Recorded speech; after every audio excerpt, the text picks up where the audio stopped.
87th birthday today. Yeah. This is in a special celebration of Mickey's birthday because she's my dearest friend. As everybody probably Drove her to Mother's house this morning so I could bring them here. And I wish I'd brought the card that Loren had written for Mother. And I'll just paraphrase what was said. She said that she was taken by Mother's wisdom, her courage, and her devotion. And that had come down to Loren, and that Mother had done so much for the cause of women. And when that comes to a grandniece, I think that indicates to you the influence my mother has had with her own family. And she's always been devoted not only to her friends and the greater movement, but devoted to her entire family as well. And so I guess I'm the lucky one because I was born into the family. Yeah, you were, yes.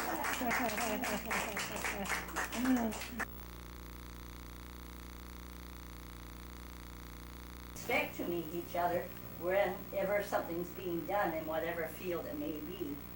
In the last years and times and over the years, there have been many splits and many differences of opinions among progressive people, and many people have just gone their own way. A person like Mickey, who comes with a strong working class outlook and with a really strong progressive outlook, is one of those people who stays.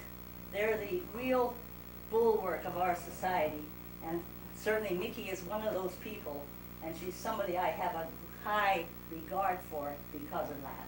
Thank you. I've said many of the things that I would have said, but I just want to recount something that has nothing to do with Mickey, but it has to do with the situation in which Mickey always works, and that is work among women.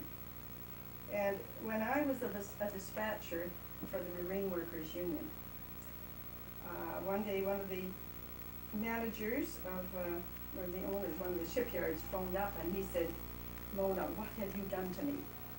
And I knew exactly what he meant. But I said, "Oh, what do you mean? What have I done to you? What could I possibly do to you?" He said, "You sent me a woman welder."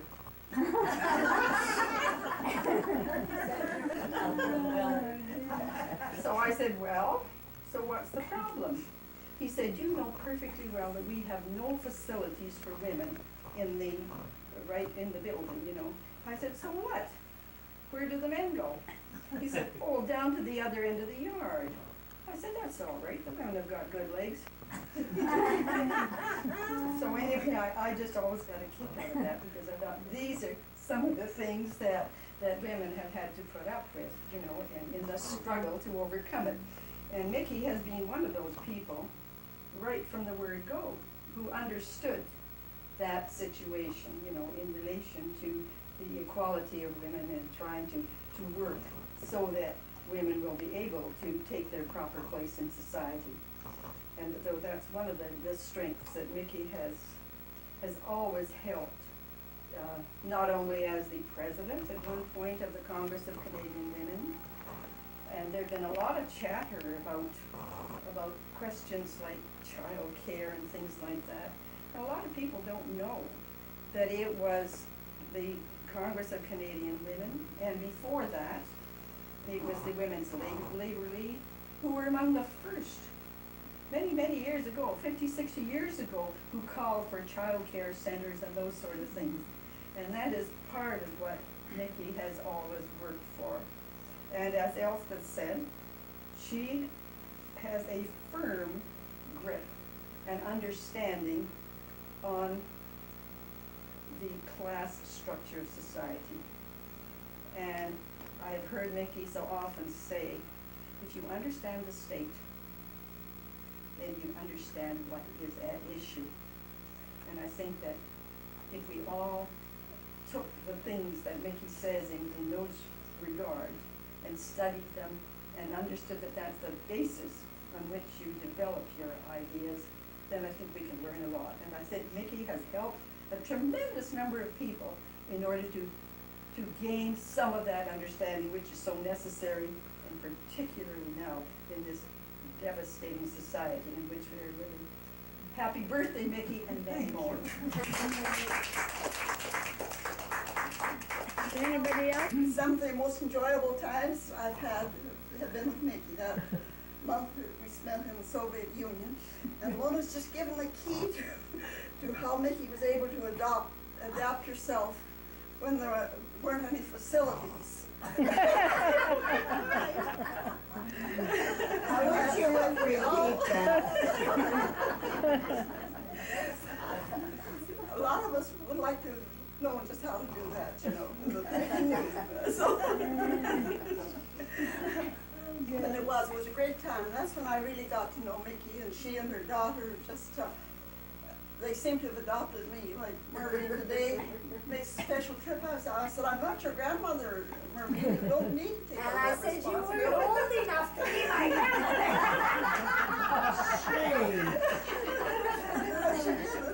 They just won't say no. So that is the kind of a spirit that they have there with their contribution to people, just ordinary people. Thank you, Mickey. Thank you. Just down the hall. Oh. And to your left. I feel like I deserve an Oscar or something. You do. I can't believe it. But I want to recall a few things. I remember the first time I met Jack Nickel. He came up to Prince Rupert, and I was there for the Union. And I was mad at Ella Gordon at the time. And I was really had a knockdown, drag out fight with him. And Jack, the only time I ever did, and Jack was there, and I think he thought, if I have to have that woman for an organizer, there's no way. So, I don't know if he remembers that, but I sure do. So, I don't know. All these nice things that are said, I don't know what to say about it, you know. I sure as hell didn't do it alone. I always had people to help. Well, like Bill, for example, on Nelson's place down there and everything, there's always people that were willing to pitch in. And there weren't too many that weren't, if you approach them properly on what the issues were. So I don't know what it is. I guess from my upbringing, my father was an old socialist, and he believed in socialism, and then he was a communist for a while, well, until his death, I guess. And so we were raised on the basis of what you do for each other and for humanity, and to change the system into something that everybody, where everybody can enjoy and have a decent standard of living. So I was raised in that way, and I guess a lot of it stuck, because I'm the one in the family that kept up with the whole thing for forever, sort of. The others were always supportive, but never took an active part. And sometimes I think the things I did were purely by accident, because I didn't plan them. It just happened. You know, you do things and it happens. And then the first time I was approached to apply for a trade union organizer representative, not me, no way. Anyway, I was convinced to do it. But it just sort of fell in my lap. And I happened to be gifted, I guess, with a voice that carried, and that I was able to speak. And I never took any lessons. I didn't know anything about speaking, but it was just from how I felt about things. So I guess it paid off in a way. I don't know what to say about it. I just, what I want to say is I sure as hell didn't do it without a lot of help. And one of my great helpers was Helen, who was in the plant when I was an organizer, and I used to stay very close to Helen, and I used to think, by God, she'd be all right. I'm going to work with her, because when I leave, and it won't be too long, we'll need somebody to take my place. So that's her. And Helen used to invite me to her home, and we became very good friends through the years. And I felt like I was friends with the whole union. Og was an old friend, and I must tell you one story about Og. One time I was very sick, flu, I guess. And so Oak came over to see me. And I said, oh my God, this household. And she says, well, you got a place for your dishes, you got a place to hang your clothes, you got a place to put your washing. Yeah. So she did it all, you know. And here I was in bed, as sick as a dog. And that was my first experience with someone in the union. And I thought, boy, this is the place to be. It was really, really wonderful.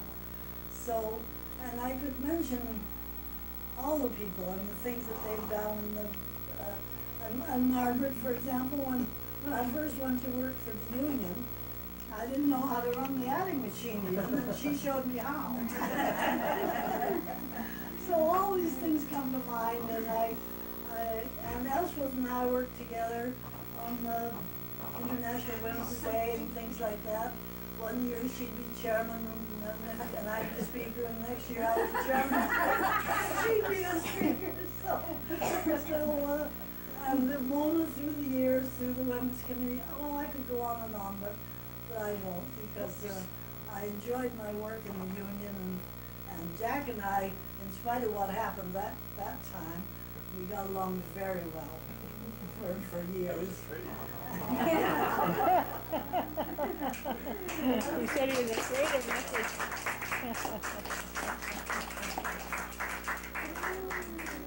I came down. The original signs were native and white, not men and women. And we had taken this question up many times with the company, and they swore they would take them down, but they never did. So one year when my daughter was in MO, she and a native woman and a woman that was half and half, they got some tools from the machine men, and they just went and took the signs down. It wasn't me, it was these kids. They were only 18 or so years old, and they just took the signs down. And the company said they didn't mind that, except that they had spoiled the paint job. Oh, what a shame. Happy birthday to you. Happy birthday to you. Happy birthday, dear Mickey. Happy birthday to you. Wish him Blow him out, Mickey. Gotta blow him out. Ah. Make your wish. We gotta get no again.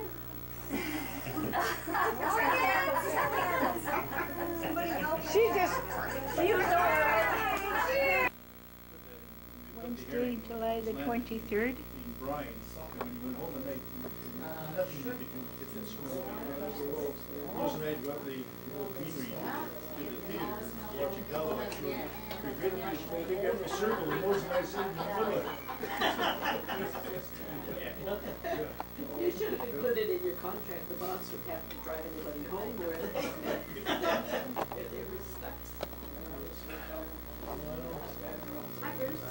How are you? Fine, thanks. Betty, you know, Mike Darnell, when Mike was working for us, he came down from Prince Rupert, and he was doing some freelance. He couldn't work for the union, but he was doing some freelance, doing some WCB cases. And there was a fisherman that had been stabbed with a spike of a dogfish. If you ever have handled them, they usually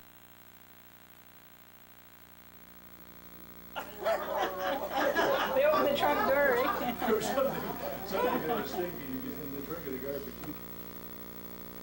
How we were, she always brought that up to us. Which was very important, I think, for the women as well as ourselves.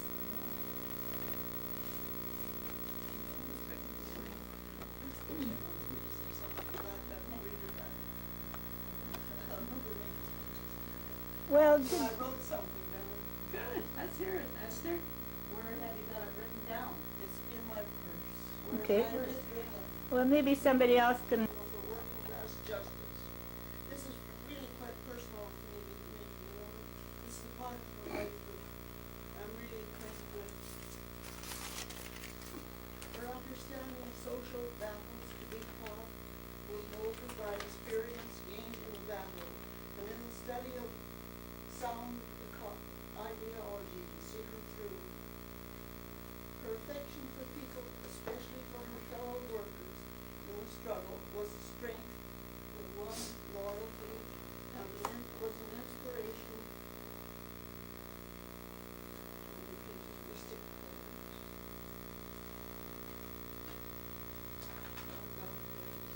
Was an inspiration to all involved. I don't need to dwell on Mickey's accomplishments as an organizer or a public speaker for the cause. We consider the performance of these tasks as just another of Mickey's contributions. Although I knew Mickey and had heard her speaking, I never was privileged to share with her the heat of struggle, the experience of being in the eye of the storm, so to speak. Our paths really didn't cross until 1987, when we were travel partners in a trip to the USSR.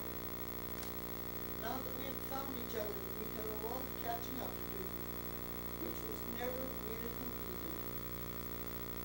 Perhaps my main contribution to Mickey's experience was when we began our trip with a visit to my Alberta farmer relatives. That was something completely new to her, and she became very interested in the different lifestyle, the need for and the care of animals, the methods of food production, the kind of crops, the equipment required, and the sort of labor involved. I'm sure the experience added a new dimension to her knowledge of people, of lives of different people, their problems and their struggles. Her contribution to my comprehension of our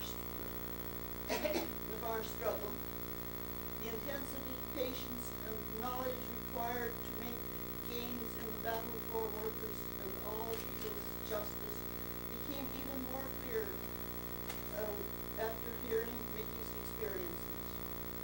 Over the years, our ever faithful friend and good companion, Helen O'Shaughnessy, often took me when we went to visit Mickey. There were great discussions to remember, mainly on social issues. Then when Mickey became ill and was hospitalized, our visits became ever more frequent. We marveled at the courage of her fight to regain strength, her enduring cheerfulness and selflessness, and most amazing of all, her determination to continue the fight for her beloved working class. At the last, when she seemed to reach and cling to us for strength or support, and she was too weak to make her voice heard, she managed to convey her thoughts. Her last words to us were, workers' struggle need many people. Those words were so typical of Mickey. Her physical life ended around 10 a.m. on May the 31st. Her spirit of courage and devotion will never end.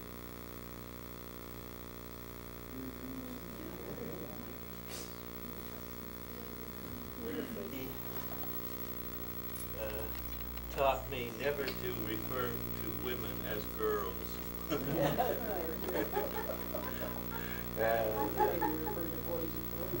Well, isn't it funny? I thinking about that. That isn't too bad. I wouldn't mind being called a boy, I guess, but she took that as quite a sign of whether or not you were helping the cause of women. Refer to them as women, not as girls. Girls have a juvenile sound. Yeah, I'd like to say an incident with Mickey too. When I left the logging camps, logging and came into the city, I started driving truck and well, the first few years for an oil company, but eventually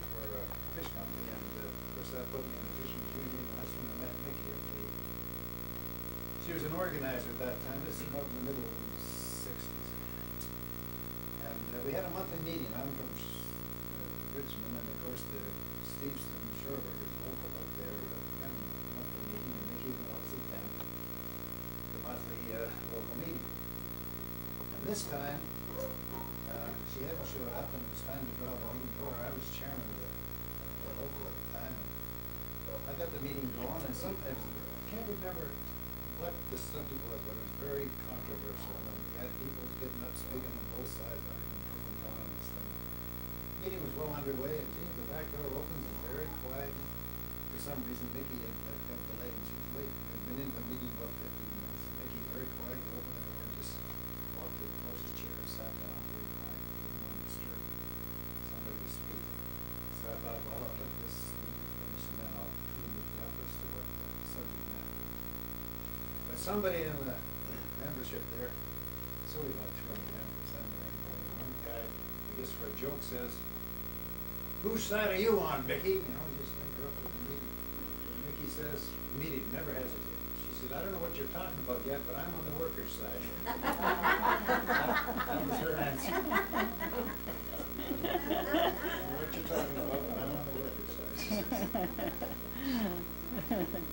I don't want to be in denial, but I really can't feature why I would have had anything to say in hiring Mickey as an organizer, because she was working for the union before me. But Mickey, you know, she used to come down the plant. She rarely ever stopped and talked to the guys before it started to get the fresh fish. We were the Vancouver Shoreburgers local.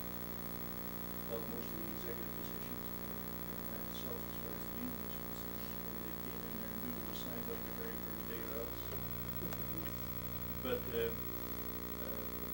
yeah, there probably was a bias against women, and we did have other organizers at the same time. Tommy Parkin and Ted Fort were Shoreburg organizers, primarily Christian section as well, as did me. There would be maybe some concern. Anyway, the thing that in all of that sticks in my mind with Mickey, I didn't know this until years later. Maybe it's because I was a boss and didn't want to tell me, but as soon as I started to work for Canadian Fish, I joined the union. A few months later, I became a shop steward, and I was the chief shop steward most of the years that I worked there. And Allie Gordon saw something in me that others couldn't see, and I couldn't see him. He indicated to me he wanted me to take over from him when he retired. And I was dead for thinking, very highly qualified people with a lot of experience. Finally, he came down the plant one day, and he told me this was it, get off the plot. He was quitting the next year, and he wanted me to take his place. And I thought, what these others know? And apparently there was a discussion as to who was going to succeed Alec. All those people were considered. And finally my name came up, and they were talking about me, and Alec was defending the choice. And Mickey said, and this is her own words, she said, "What the hell? Why Jack Nickel? He never says it." And that is true, you know, in all those years. I go to local meetings faithfully, I never miss. And I sit there, and I think, you know, that's not right, or something is being said about this. And then I go home and I kick myself because I hadn't contributed to the conversation. It wasn't until after the strike in 1959 that we took a Bob Long, George Smith, and a whole bunch of us took a public speaking course from Tommy. Which brought me up in my shell, and I don't know saying a word, they get shut up, you know. Yes. All the time. Well, you mentioned that about, or Audrey did, about Mickey liked to bring women into the union. And Esther and I were out there one time, we were talking about, well, what's the biggest thing in our life that we really are proud of? And she said bringing Audrey and myself to work for the union was her big highlight. But I think also that brief to the Royal Skies of Women must have been the top two. Anybody else? Well, actually, it wasn't Mickey that brought me into the union, it was Bruce. I happened to get on a bus on a snowy day. I never ever got on that bus, but because it was snowing, everybody was snarled up. And Bruce was sitting on the bus, and I said, "Hi, Bruce," and I sat down beside him, told him that I had to go to work because Bertie got laid off, and I was going to work for the union just for a month, and I was going to be laid off there. So he said, "Oh, do you want to come to work for the Fishermen's Union?" That was the beginning and the end. But I think what Mickey meant was that when there was that opening Yeah. up for the office manager, you know, Yeah, up into the that's- leadership of the union, I should have said, That's what she meant. yeah, She suggested that I be the office Yeah. manager instead of head clerk, and I think she was very right. I know she was right. Not that I recognized it. Yeah, right, yeah. Unfortunately, I wasn't able to have the kind of personal discussions with Mickey that I had over the years, the last 2 years. Because, not only because of Mickey's illness, because of mine, you know, frustrating as it was. I was confined, you know, where I only got out just occasionally. But that didn't prevent Mickey and me from having long conversations over the telephone, which we did quite regularly. And my time with Mickey goes back many, many years. And I, like Esther, I made a few notes because when you get to be 86, all sorts of funny things happen to you and you can't remember what you're supposed to say. Never mind 86. I just made a few little notes, if I can find them, that is. But just to remind myself of a few things, you know. And when I heard, you know, about that Mickey was sort of getting to the point where she wasn't going to live very long because Esther and Helen used to keep me informed all the time. And then I began to think about all these years that we had known each other, you know. And I was just thinking, you know, Mickey's life, almost 93 years, was a life of many parts. She was a woman worker, a wife, a mother, and a special kind of trade unionist, the kind that we could really do with today. And as a competent and sensitive organizer, a woman organizer, she was able to instill the need for equality, and not just equality for women, but the equality for all workers, which is part of that whole struggle. And you remember that the submission that the Fishermen's Union made to the Royal Commission on the Status of Women, it was Mickey who presented that submission, and I was there when she did it in the Hotel Vancouver. And I'm sure that while it was done in the name of the Fishermen's Union, it was probably Mickey. I'm sure it was Mickey who inspired that submission, because it sort of had her stamp on it, you know. And it was just one of those many things. But you see, and that doesn't deny the very capable role of other women in the Fishermen's Union, both in the union and in the auxiliary. I mean, women like Helen and Grace and other women in that union who did a very good, outstanding job for the women's movement and for the union in particular, because you see, the auxiliary movement was very much underestimated as to what they did, and I'm sure that the leaders of the union recognized that as time went on, because, you know, the women have a certain tenacity. And one of my little home sayings is, women don't theorize about changing a diaper, you do it. You know, you just have to do these sort of things. And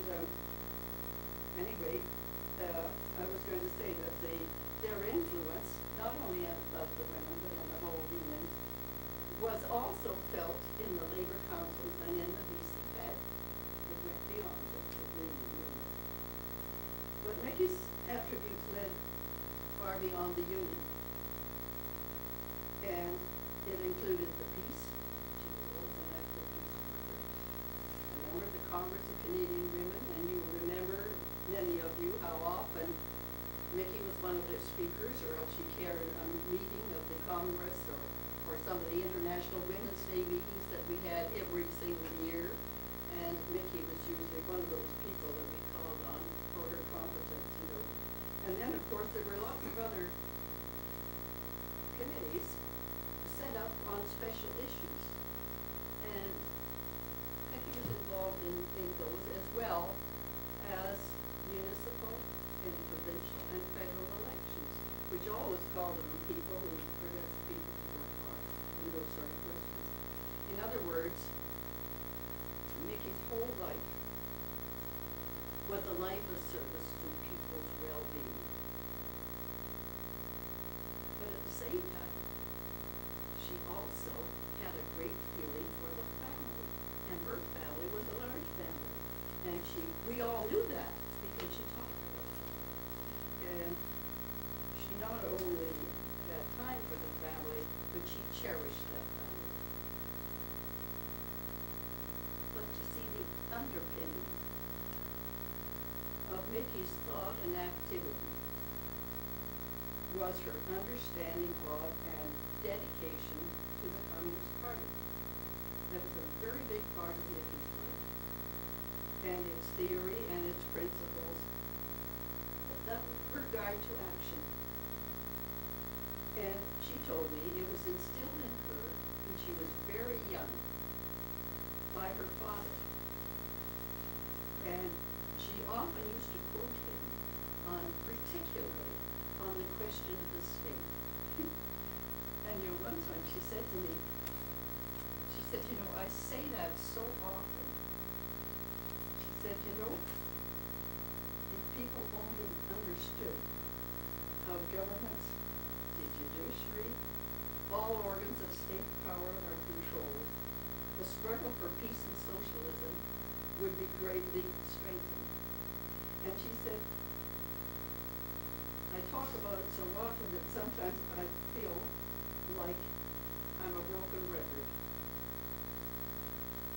And I think today, when we're thinking of Mickey's life and the great contribution she made, not only just to the union movement, to the women's movement, to the whole of society, I think that when we're witnessing the horrible things that are going on in the world today,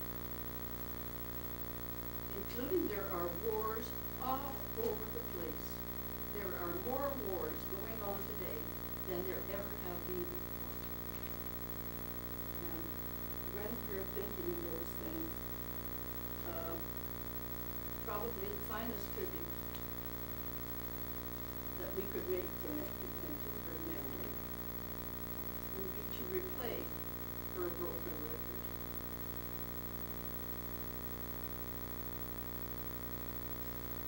Maybe with a pledge to increase our own efforts for peace and socialism.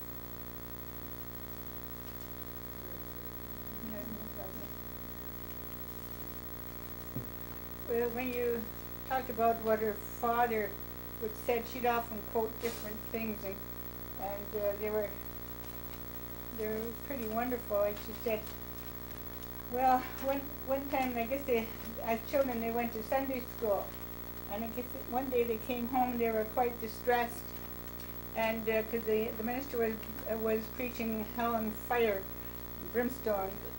So she said, Father went to the minister. He says, I don't mind you taking their nickels and dimes, but if you ever preach hell and brimstone again, they're not going to go to your church. Another time, she'd come home from school, and they were told that they're going to win the war because, I guess probably the First World War, because God was on their side. And her father would wisely say, well, you know, my dear, that's what the children in Germany are told. And just enough to make you think all the time. And I like the one about, I guess she'd gone to a dance and her dad, she'd come home and Dad said, well, my dear, does he know anything? She said, I don't know, Papa, but he sure can dance. and several, I think sometimes I take things and it was great. Did anybody else want to say anything before I? Was, I had a question, was Mickey, during the Second World War here locally, was she one of that group of many women that started working in the shipyards and in barns? She wasn't here during the. I was out of San Francisco. Oh, She worked in the shipyards originally as well. oh yeah.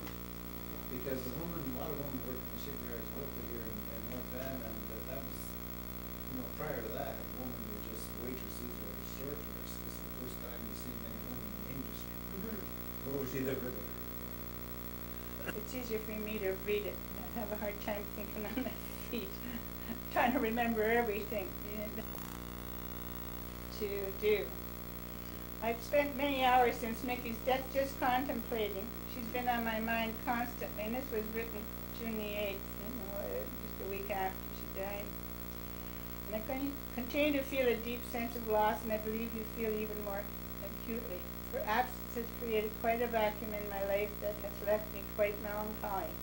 As I work in my garden, as she knew I loved to do, I feel close to her. I think of the various experiences and struggles that we shared over the past 35 years that we knew each other. The campaign that won equal pay for Canada women and women net workers was my highlight. I worked in the plant, and Mickey advised as the union rep. We were quite the team. I think of the conventions we attended and the wonderful trips we had together. I think of her amazing character, strong, outspoken, and dedicated to the working class. Mickey chaired the 1965 May Day rally where Ken Finnis, a black trade unionist and civil rights leader from San Francisco, spoke to an audience of 600 on the need for trade unions to support the civil rights cause in their own self-interest. But Mickey chaired many meetings, as you know. I think Mickey was outstanding when she was put in the role of an acting officer during the protracted 1967 trial strike when all the officers were jailed for refusing to order fishermen back to work. Mickey's activities and accomplishments are too numerous to mention, but she has said on more than one occasion that she has had a good life and dying was not such an issue with her. As you get older, you don't look at dying in the same way, she'd say. It makes me feel easier knowing she had such an attitude. I believe her when she said her life was good. She had a good life with Merv and often mentioned his attributes, his love of children, union integrity, his roses. And she had you, Mervine, the joy of her life. She always looked forward to your phone calls. I'm not surprised that you two were very close. I know that's wonderful because my Karen and I are close too. I think Mickey was rightfully pleased with her influence and accomplishments. At our last visit with her before she got sick, she told Esther and I that she considered her greatest accomplishments were in being instrumental in bringing Audry and myself as women to work for her in the leadership of the union. She had a lot of faith that women could lead if given the opportunity. She sure changed my life. I have to say that writing and presenting her brief to the Royal Commission on the status of women in 1968 made her very proud and happy. It was one of her greatest moments. It merited the national news. She was absolutely beaming in the interview. She just shone with all those media lights on her. You could feel the electrifying response in the audience during the interview. It was perfect. And she did write that brief all by herself. That was all her own work. And like she said, and I was stupid, she said, all the guys when they write briefs, they do it on company time. But she says, I did it on my own time. Mickey was my mentor and my very best friend. I developed more as a person during the many years that I've been close to her than I did with anyone else. She made me proud of who I was, a worker. Mickey was always encouraging and supportive. She must have inherited the wisdom of her father, for she always gave such common sense advice. Mickey was interested in everything going on, whether it was the news or family. She had that rare gift of making you feel important. even near the end, when Esther and I went over the leadership that she provided, and we talked. One time she was, she would just couldn't talk, and her voice was low, and we didn't know whether we should come her or stay there or go and let her rest. And so we put it to her, and she wanted us to stay, So we talked, even though she couldn't respond. We kept on talking and going over the things we did together and equal pay and whatever. And but even at the end, near the end, and that was 2 days before she died, when we were saying all the things she did, and she'd raised her hand and very clearly said, but it was the participation of the people. And she always included people. It wasn't her. It was an accident that she had the gifts that she did, and it was always the people. Of course, no one is perfect, and Mickey would be the first to agree, and she would be upset with adulation heaped on herself. Nevertheless, she was a woman of grace, dignity, charm, and wisdom, and I feel very privileged to have been her protege. Mickey was my best friend, and I loved her dearly. When I get my procrastination self-mobile, we'll get a bit of summer. I intend to have a little garden party for our club at our place and maybe plant a rose in her memory and keep her close. Naturally, I'll keep up the tradition of having a drink of her favorite single malt scotch to fit the occasion. I know she would approve. And for that, I have some Glenfiddich for everybody. So I would like to thank you for inviting me here today. I appreciate it very much. I think a gathering like this, my mother would have been quite happy with. I think probably she didn't want a memorial gathering as such, because sometimes people just come out of the woodwork, They haven't been around for very less than years, and suddenly, for some reason or other, they come. Mother did not believe in a hereafter, and she always felt that people should get together like we did for one birthday here, to get together when people are alive and celebrate together, and that's why I think there's another reason that she didn't want. But among good friends, herself, Audry, the seniors club, I think she was very happy. And as I said, I'm pleased to wish approval. And I thank the club for the donation we need to keep up Suzuki Environmental Foundation. I received a letter today indicating that the club hasn't given the donation, and we plan to plant a tree in Mickey's honor along the Bridge River. So I'm really thrilled about that. Well, I don't know about that one, but Well, there's one other thing I'd like to add, because when you were talking, when we were talking about the ladies auxiliary, it was in the IWA in California, and one was in the auxiliary, and I think this epitomized her. There once was a union maid, never was afraid of foods and games and company things, and deputy sheriff, she made the rate. She went to the union hall, and the meeting it was called, and when the company boys came round, she always stood her ground. You can't scare me, I'm sticking to you.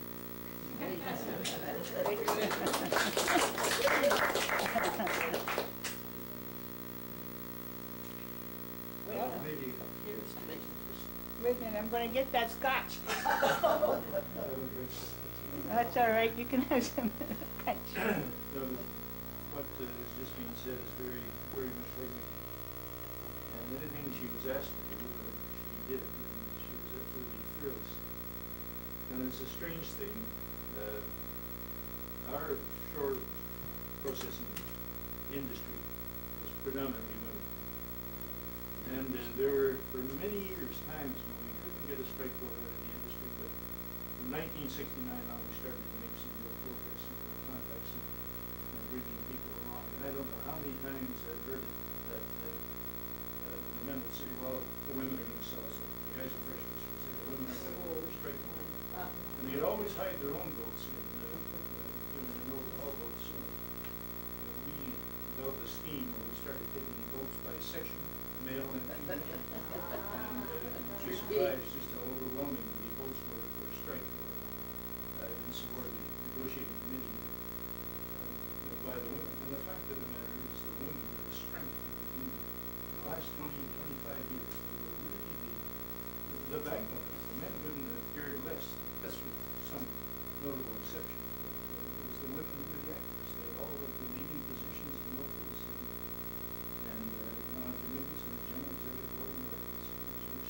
I think that's an influence from Mickey. I remember I started working for the union in 1963, and 10 days after I started working in Strikeville, and I was sent up to Namu. And one day, Homer had the bright idea that he was going to send a whole bunch of people up coast. And we loaded a bunch of the committee and others on an airplane and landed at Namu, and I wondered what's swimming in here. Mickey got off the plane. And he had sent her right from the office to Namu to stay. No place to stay. No clothes. She wasn't packing even a toothbrush. She went to stay at the watchman's house down in Tunerville. I guess you would remember Tunerville, but she stayed for a few days with me. Then we didn't have an organizer. Ray Gardner had quit in the north, and that's what brought me on staff. And in the fall of that year, we needed somebody in Prince Rupert, so we couldn't recruit anybody. I had to go there first, and I was there for 7 weeks. And so Mickey went up for about as long a term as that was the northern rep. But never an argument from her. When she was asked to do those things, she simply did them. That was her nature. But that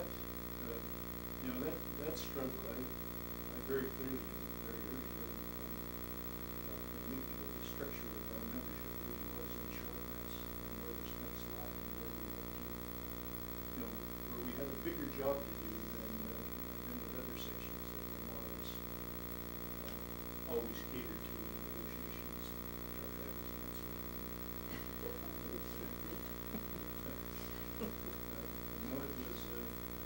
was an amazing thing. And then I remember her sweating over that brief that she wrote. I think Mickey was a pretty gifted writer.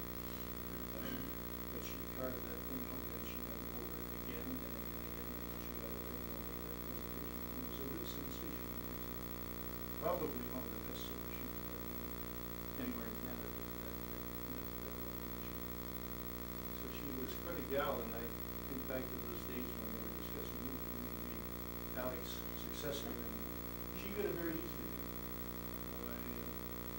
I felt uncomfortable certainly coming in right out of the short man with no experience in the labor movement, except that I picked up being inefficient.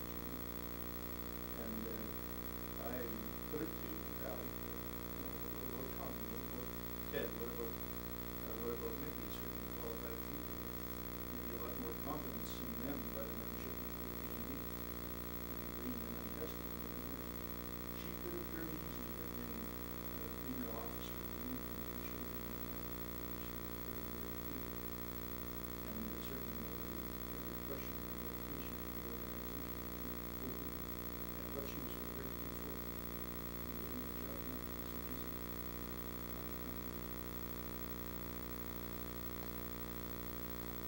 I think in the short run, it's these big cameras in Richmond and Vancouver, nothing to do anywhere.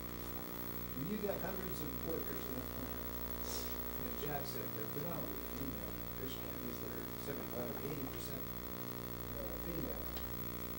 I think it follows that it's one of the best things the union ever did is to have a female organizer, because one way or another, women are going to relate to those workers, better than some men. Some men have the personality and can reach them, but I think you're dealing with predominantly females, a female organizer, union rep. That's in order, because as you pointed out, Jack, it made a difference remarkably in the voting after she became part of that organizing group. And more as though Mickey didn't just work among the women. Oh, no. She was there because women deserve to be represented on staff. Mickey could go into the plant, and she was fair sometimes of approaching the membership and taking up issues and relentless in their argument for the union working class position. And just as our other organizations that were equally as capable of raising the issues. But we had that kind of versatility. We called the shore worker organizers, and they told me that she needed it, and wanted to organize their own fishermen. I can remember, that mother saying that, in those days, I mean, it would have been frowned upon for a woman to go just with the other men organizers, and when she went, Dad would go along, so that there could be no talk, and they had to be so careful, you know, in those days, it's changed a lot. Yeah. And rightfully so, yeah. Well, it was always, yeah, that was always a very difficult question, how about it? George Miller, was it? Yeah. Bruce was, Merv used to go. I think at one time, it's in the sixties, because when I went up to Namu my first time at BC Packers, and I was 5 years with BC Packers, up in that Namu, that's the way you say it. But anyway, when you mentioned Mickey come in, the first thing she talked with the fishermen, and that year, or whether it was a week later or so, we went out on strike. And you should have seen the first time the company seen when we marched our picket signs. And it was the backbone of the women that were there. And some said to me, "Well, Ray, you ain't gonna last long with BC Packers." But just to make the story, I was 5 years. Yeah, they said, "You're not gonna last when you march," and it was the women that marched from the cannery. Tenacity. Yeah. That's great. Well, we can have the rose planting now.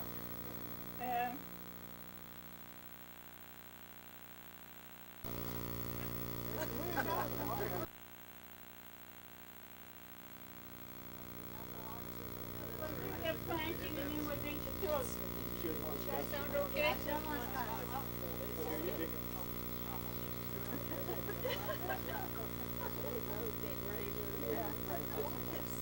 Not too many roses that are small enough that you could put in an urn, but as you see, all my garden is taken up. No. And this is a great bloomer, but it also will remind me more of Mickey. I can see it every time I go by. What color is it? It's pink. Right out. It only grows 3. Should have been red. Yeah, it should have. There's a pink one. They only have white and yellow. That's what they call salmon colors. Yeah, that's right.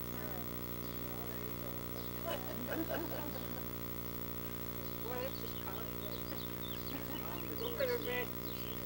Mickey, that's what. Yeah, we'll call it Looks Mickey. like a red butt on it. Well, there's Anchor Gilstead. Oh, really, Helen? Yeah, Anchor's here, I've got anchor No. Trust Jack.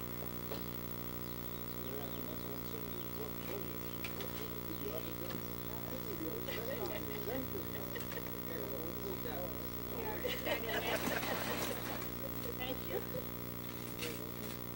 So, Mr. Mickey. And one of our good friends we had over the years. Oh, here come Rose. Here we go. Now I think we've got here.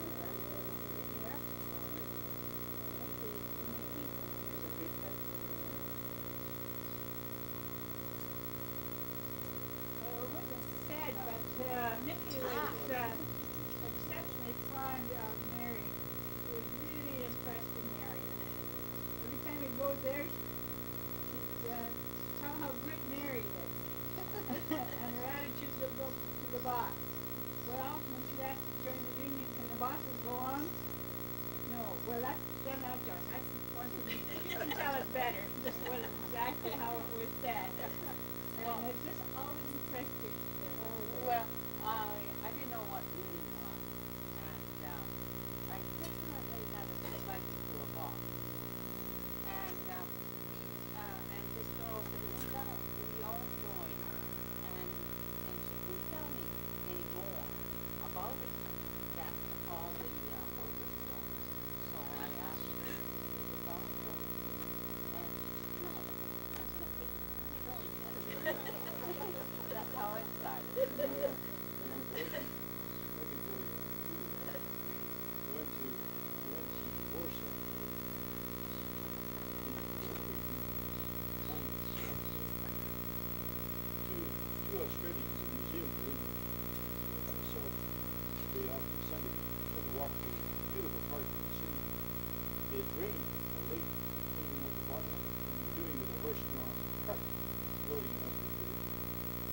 were standing and we were speculating on which one was the boss.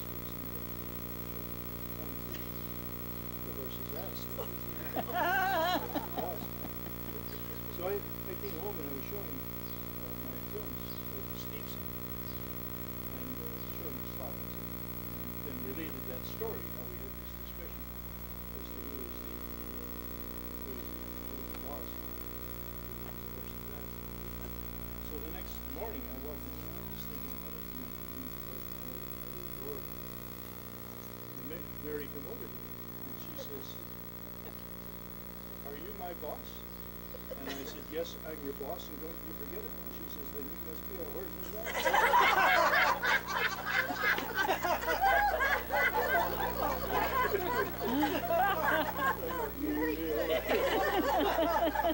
I wasn't even thinking of it.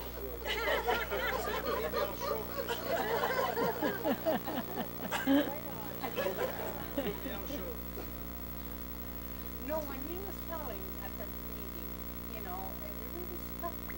And I thought, what is this? So I thought, wait till the morning. I stayed up all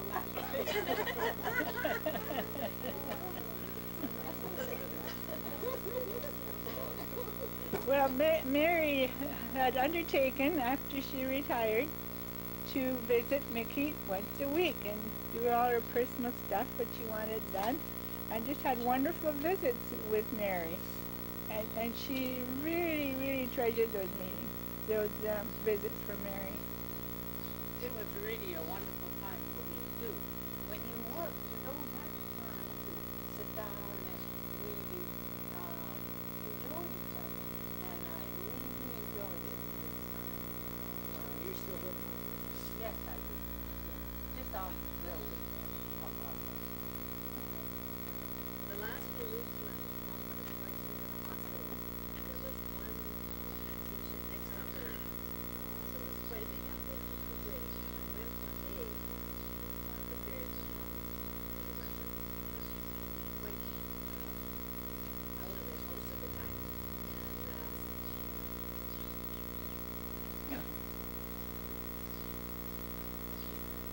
And anyway, the lady said that your mother has been asking to marry, so I told Mary and then that's how close they were and how much time when she was really, really sick of when married. Yeah.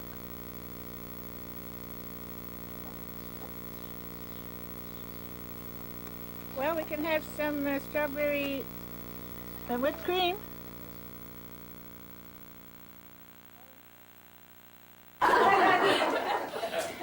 So I'm glad that he's not here to hear the imperfection that you were going to hear. Some of the bigger and older. And I was thinking about my dad when I started to read this, or write this, so the first line my dad helped me with. And I'm going to read it the way he would have said it. Hear ye, hear ye! Audrey's doing 80! In case you thought it would slow her down, tap. She still can run circles round us. Her mind's a bloody steel trap. She has her hand in everything, horticulture, stained glass, and art. Yet whenever she is called upon to help, she's over like a dart. Poetry! I'm trying to teach you something. Nicholas was doing English 11, and I'm just trying to give him an example. Keep going. To give is Audrey's motto, as all you friends will know. Sweet apple pie, a vase of flowers, from her continually flow. A passion for fairness Audrey has, a supporter of many a just cause. From women's rights to the dispossessed, she stands for the underdog. She always wants to experiment, to try something that's new. She's not afraid of failure, as that teaches her something too. Her mind is young and open to new friends far and wide. She says, don't expect too much from folks. Often you'll be pleasantly surprised. If you're in need of someone to get things done efficiently, then Audrey's your gal. why she's the personification of reliability. Whatever life has dished her up, she stood up to the test. Her motto is, don't sweat the small stuff, save your strength for all the rest. It's said the greatest gift we can bestow to others is to be a good example. Well, Audrey, it's clear to us your gift has been more than ample.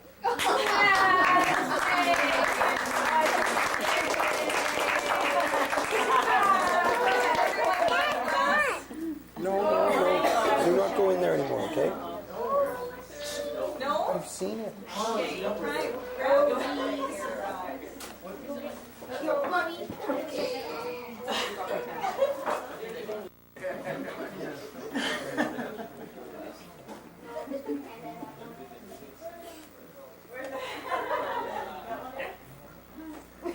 Okay, everybody got a glass here? Yep. Is it coming? Yeah. He loves the flowers and the plants. So. There's a little seat out there. If you want to sit there, Dominic. You see the little seat? Okay. Is that the way I'll go down there? Yeah. A glass to Audrey, and Bernie join in too. Now I'm gonna start to cry. We're not only getting to 80, but for remaining irrepressibly you.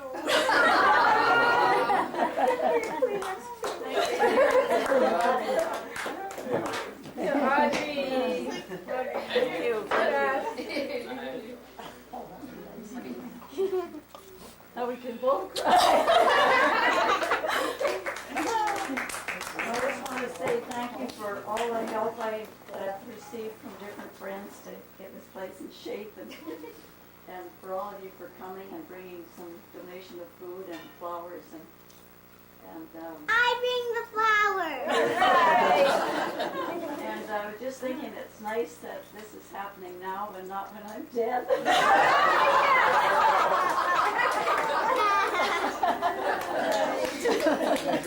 Now the girls would like to do a little performance. All right. And they're going to do a little dance for us. Which I'll take that right. Yeah. Now we don't have music to accompany this, so you'll have to, or costumes or anything, but you'll just have to Imagine. imagine. There you go. How you doing, buddy?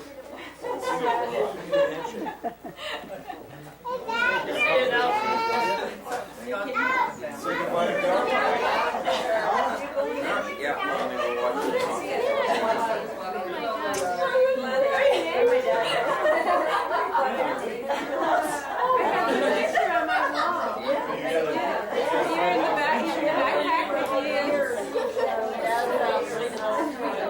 A year ago or a year? No, when you were just a year, and you were Words, but I guess I really, that would be bad, because I've known Audrey for, well, she won't, I want you to know how old she is, but I've known her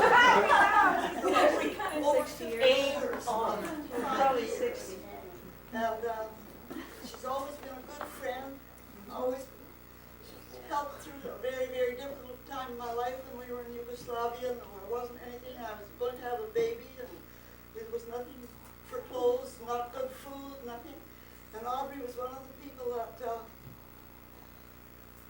even though they were hard up here, got gifts, got presents, and we had hundreds of dollars worth of parcels came with food and with material for babies' clothes and everything they sent there to help us out. And I'll never forget Audrey for that. And I'm so happy to be here on her birthday. 48 and came back. Helen, I came back carrying my daughter Helen in my arms in 1951. She was born in 25th of April, and we landed in town.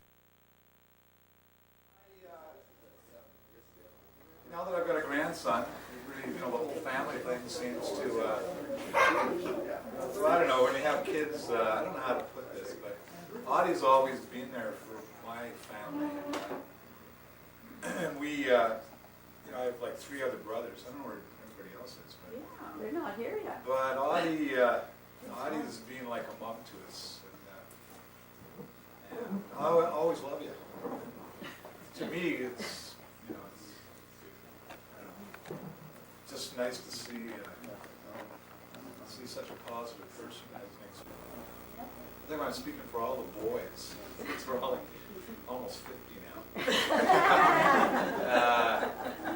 We love you, and that's, you make us appreciate who we are. But you know, coming from a place where we are. Well, I love all you guys too. There's lots to go around. Yeah. Never a shortage of love.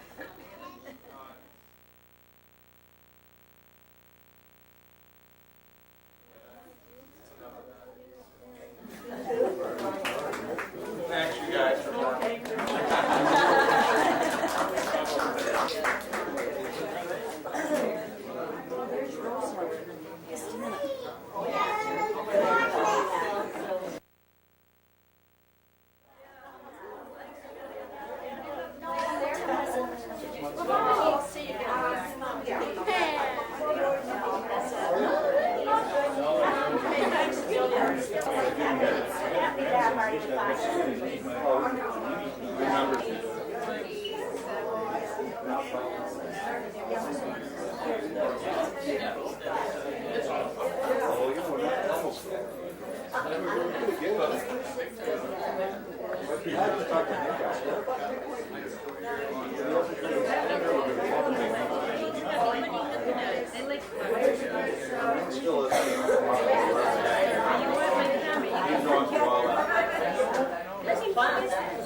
Well, he was actually, that's one of the years ago, he teach.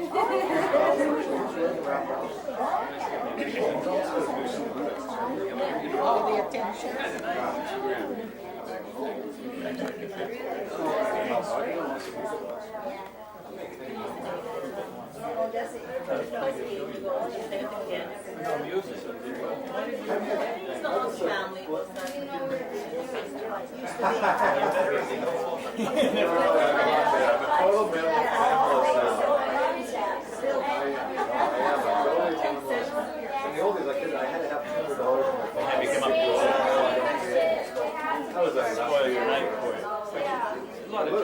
It's very good.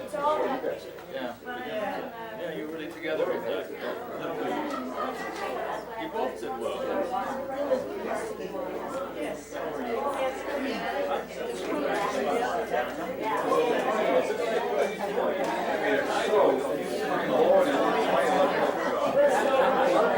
Really built up, but it's still building a house for it. 1935. I was in California. And you were in California. And so, for what period did you leave BC? Were you in? I left in 1929. Till, and came back when? I came back in 1945. 1945. So that was about 17 years I was there. Okay. And so, and where were you after in 1935? We'd gone up to the Caribou, living in the Caribou.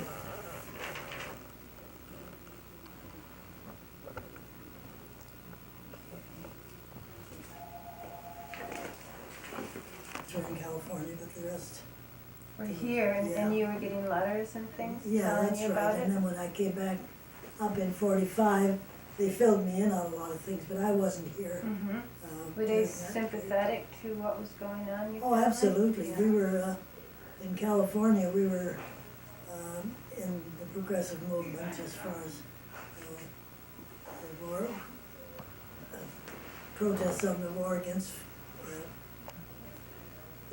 against fascism. Right. And we were active in that stuff, and we were active when they were building the CIO, Mm-hmm. Commercial Industrial Organizations. my husband was involved in all kinds of union activity, and we were involved in being vigilantes chasing us out of town, a bunch of us strikers. So, you know, we were very active. Both And of us. was your family that was in British Columbia, were they progressive Oh, minded absolutely. too? Wow, Yeah. lucky, weren't you? Yeah, I was lucky to have parents like I had. And my father was an old socialist, and he was. Well, I remember one of the first things he ever said was, we were talking about the war when I was a little girl, the war in Germany, and he would say, well, they all pray to God for victory. So he says, how's God going to choose between the Germans and the British? Good question. You know, he had lots of logic like that he passed on to us in simple terms. Right. Okay, and what do you remember about that time, about the protests of the unemployed? I wasn't here. But you were in Vernon, and then they had No, Helen was in Vernon. Oh, you were I was in the Caribou. In the Caribou. Someone Hello. light bulb? Yeah. 100 water, 25 birds. Stuck at Miocene, we were living very marginally. We didn't have hardly enough to eat. And you didn't even know what was going on anywhere else. You were pretty isolated. Except that, it was hard to come by 50 cents even That's right. in those days. My dad was a blacksmith. He wouldn't go on relief. And so we didn't have very much to eat at times.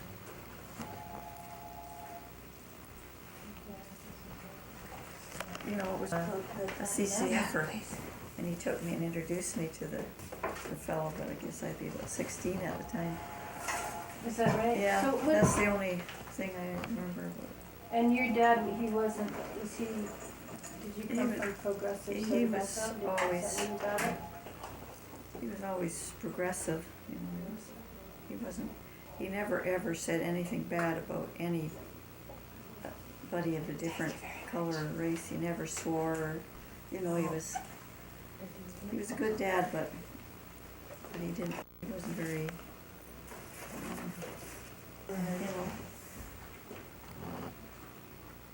we're getting the lights.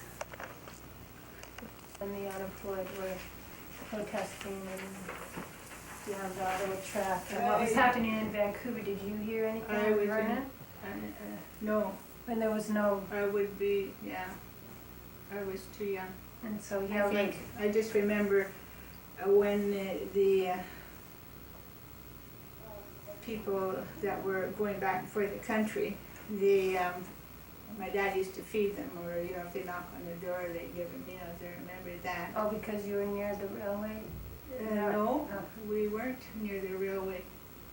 Yeah, we were kind of near the railway, that's right, only a couple blocks off when we moved to our new house. And down in the park, all along from the park to Kalamalka Lake, there's a whole area, Polson Park it was called, and there's a little creek that runs through it. And the men that were traveling across Canada, they used to call them hobos. And they would, they were just packed in there along, just tenting. And so you can remember that. So I you would have been, remember. how old? Let's see, I you're would have been you're 11, about 11, 12. 5 years difference, yeah.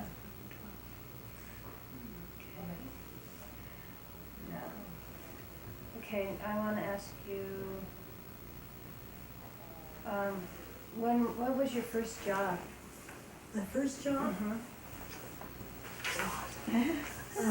How old and? I was 14 when I went to work in a fruit cannery in the summertime for a little while. And I remember I had to sort the pears and get the good ones from the little ones. I couldn't tell the size of them. But anyway, but my first job, I guess the next one was, I went to work in Woolworths on Saturdays, while I was still in high school, and went to work on Saturdays for $1. Went to work at 1 o'clock and had an hour off for supper and got through at 9 at night. And I got $1, and that was my spending money.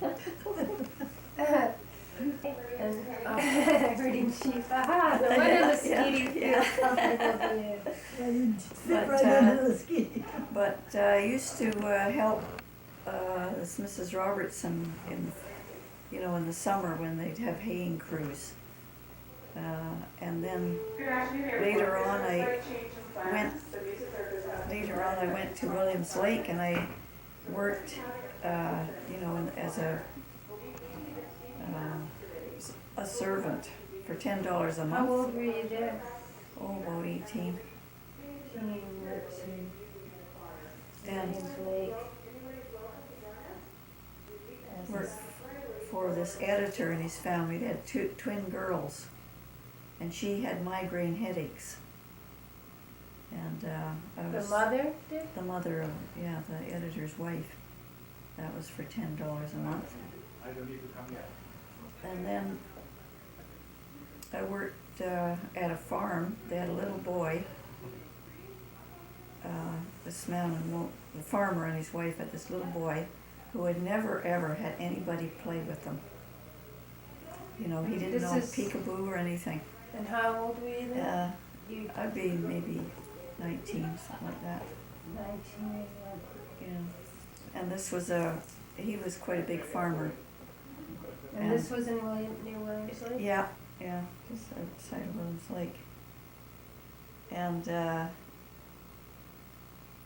one time I went to, he took me to a dance. His wife, I don't know what nationality she was, but she was very prim and proper. And Sounds like she's English. I don't think she was English. Seemed more Scandinavian. Oh, Scandinavian, yeah, there's a lot of And, those too. anyway, he took me to this dance, and coming home, he tried to get familiar with me, which was quite scary. Oh, I bet. And I just said I wasn't interested and got as far away as I could.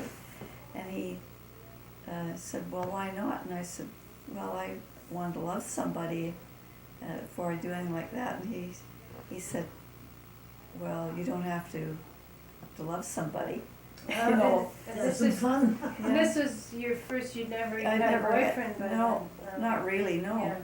No. You were isolated. But he was, Anyway, I didn't stay there very long, but the little boy, I really felt sorry for him. His crib was in my bedroom, and I was, looking after him, and I guess he really missed me when I went, because I used to play with him, Yeah. So that was my job there. And then when we came to Vancouver, I didn't have any. I only went to grade 8 up there, because to go to high school, you had to go to Williams Lake, and we didn't have any way, to pay board. You'd have to pay board because it was quite a ways away to go every day or anything.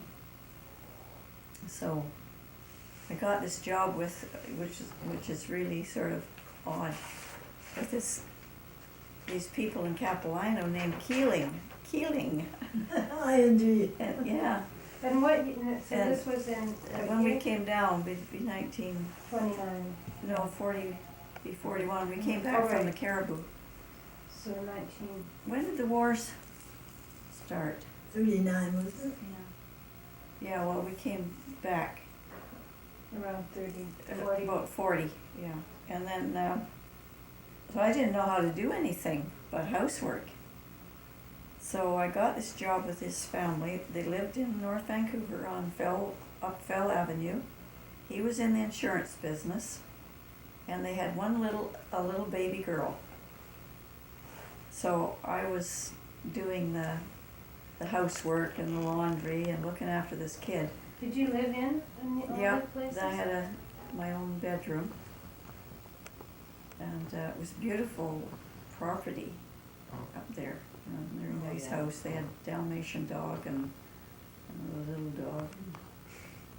Anyway, at that time I was reading Red Star Over China remember it was a big thing. Where did you get a hold of that one?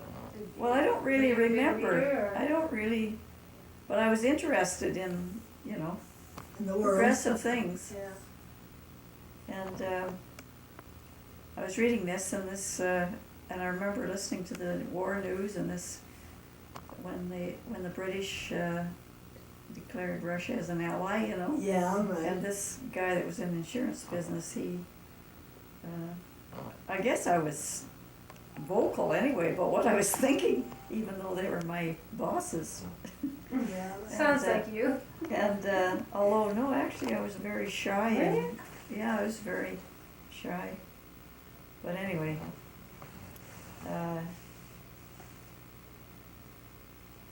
I used to read quite a bit when I was there, and this little girl grew up, she wasn't that old, maybe 2 by the time I left there. And she really missed me too, because she wouldn't even go to her mother anymore. She just would go to her father and me. Her mother didn't have much to do with her, which is really sad. I often wonder, I'd like to meet her again. It's for fun. Her name was Elizabeth. Oh, yeah, it would be interesting, Yeah, wouldn't it? yeah. Look her up. Yeah. Anyway, the father died. I don't know whether they moved to some other part of the. But when I was there, my stepmother, she read in the paper that Sprott Shaw was looking for somebody to sweep the floors and polish the brass for tuition. What is it again? Sprott Shaw. That was SP. a stenographic Yeah, stenographic school, yes. SPROTT hyphen Shaw. You learned stenography Oh, and shorthand like and a typing. secretarial Yeah, school. and bookkeeping, yeah. School. business school, I think they Yeah, call them. yeah, Looking and for- so, For sweeping floors in exchange for tuition, yeah. So this Betty Brown, who's now whose husband is, at the time her boyfriend was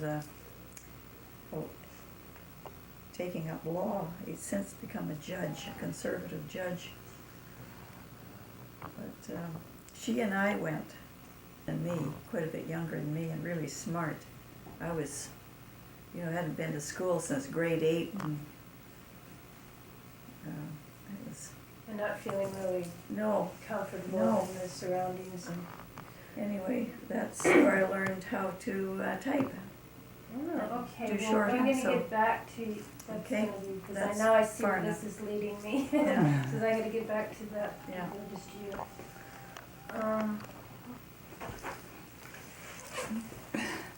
My first job goes back to school holidays. I guess I was 11 and 12. We went picking beans in the summertime to earn money for the school books. And I did that too, I forgot to tell you. and when I was 13, 14, and 15, I worked for the Chinese, Chinamen we used to call them. Go to work at the Chinamen's, doing, what do they call that? Carrots and beets and beans and green Were you like peppers. weeding or? First we'd be thinning the onions and carrots, and then later on you'd weed them, and later on you'd pick them. Farm work. Okay. So, and And then that was, you did that for a few summers. yeah, for a few Yeah. summers. And then as soon as I was 16, I went immediately down to the cannery, the fruit and vegetable cannery. I should say, when the beans, it was piecework. I don't think I made much, but I know the guy tried to cheat us even at that. My dad had to come down. And at the Chinese field, we got 10 cents an hour, and we worked 10 hours a day, 6 days a week. God. 10 hours a day and 6 days a week. Yeah. At 10 cents an hour. So that, that was, say, 35 to 38, something like that. And I immediately put my name into the cannery, And there. So this is the bean cannery or just, The fruit and vegetable cannery. and this was in Vernon too? Yeah. Bullman's it was called. It's no longer there. In Vernon, and yet you left home, but you stayed in town, but you, When I left home, I came to Vancouver. oh, okay, So so this is the I'm set, still at you're home. still at home. And so this was my real job, because there I got 30 cents an hour. And I thought that was really terrific. I was able, first thing I did was buy a bicycle. My kids now didn't want a car, that was, bicycle was a big thing. And I wanted to get my hair done, I wanted to get the gray dyed. But Couldn't you had afford gray it. then? Yeah, I had a patch here and a little bit here and a little bit in the back, but this was the most prominent. And so Gosh, and you were 16 years old? I got it when I was 11, the Really? gray. And so the hairdresser said, "What can I do for you, miss?" It was the first time I was called miss. I was felt really great. And she said, "Do you know people pay to get that color in your hair?"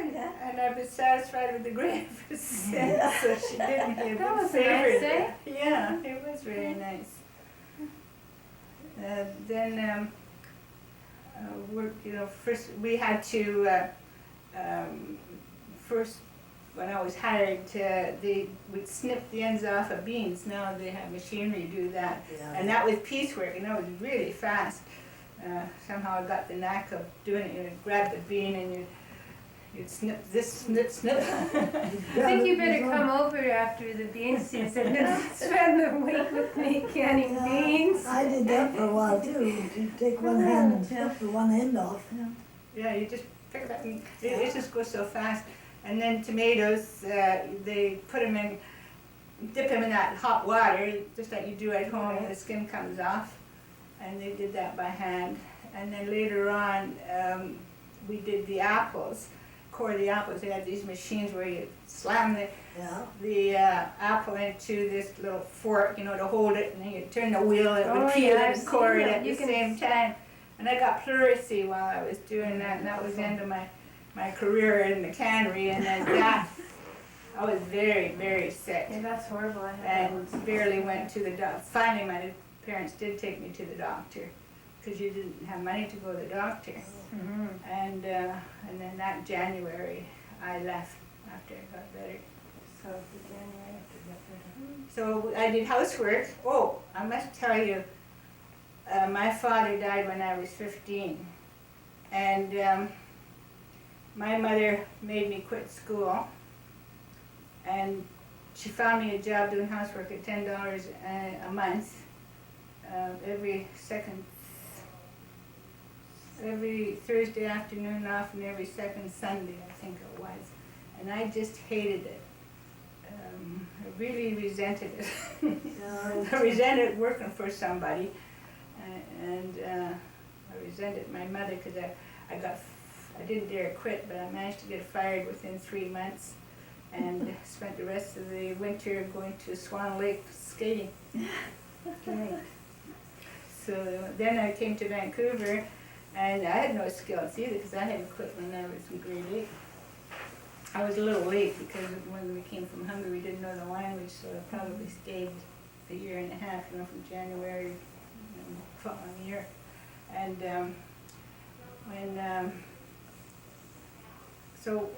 I didn't, that's all the education I had at that time.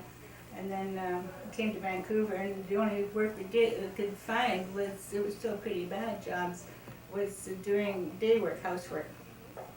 And it was 25 cents an hour, and plus fare, but that wasn't very, very satisfactory. And then my sister came out in March, and she found us a job in the fish cannery on the island. I said, "Me working a fish cannery? No way!" Stinking fish cannery.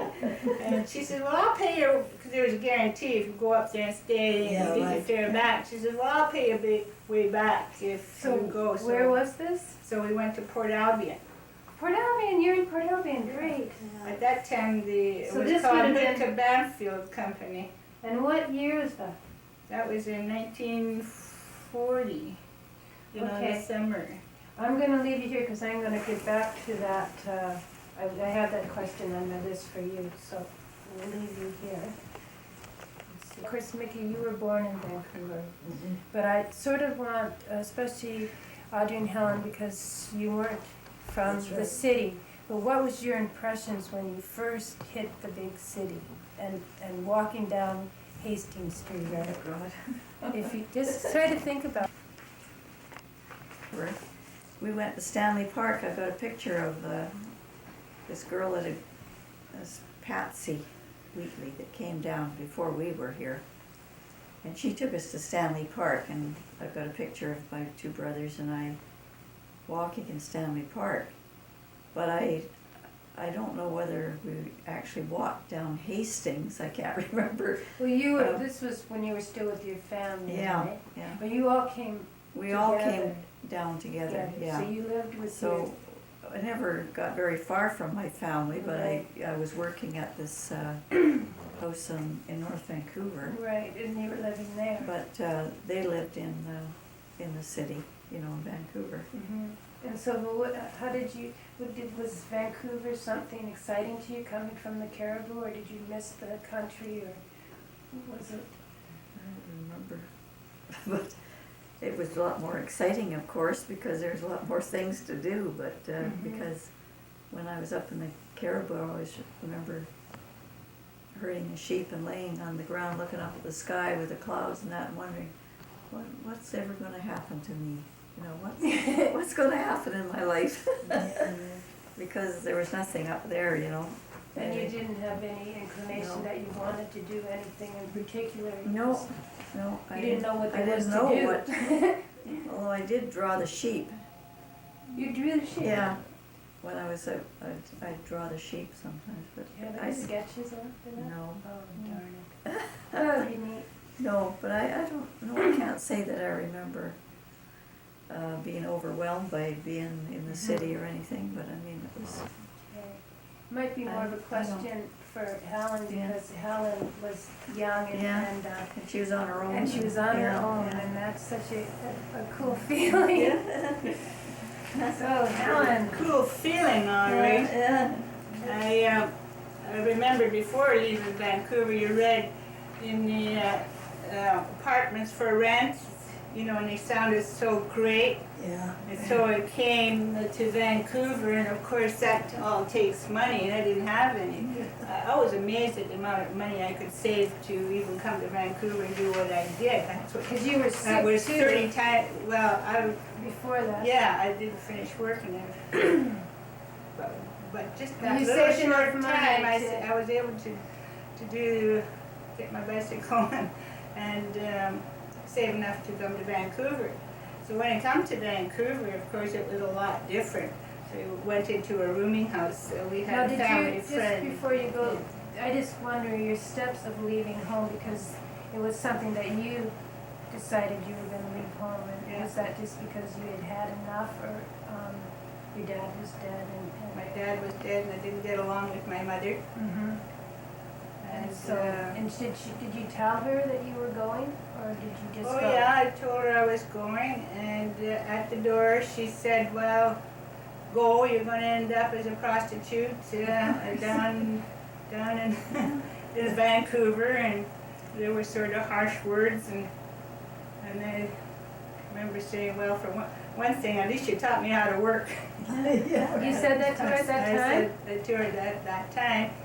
So I went down to the train station, and I was surprised that my cousins came down to see me, because I didn't think anybody liked me at all. Oh, cousins So- came to see you off? Yeah, and I must say I came with a girlfriend.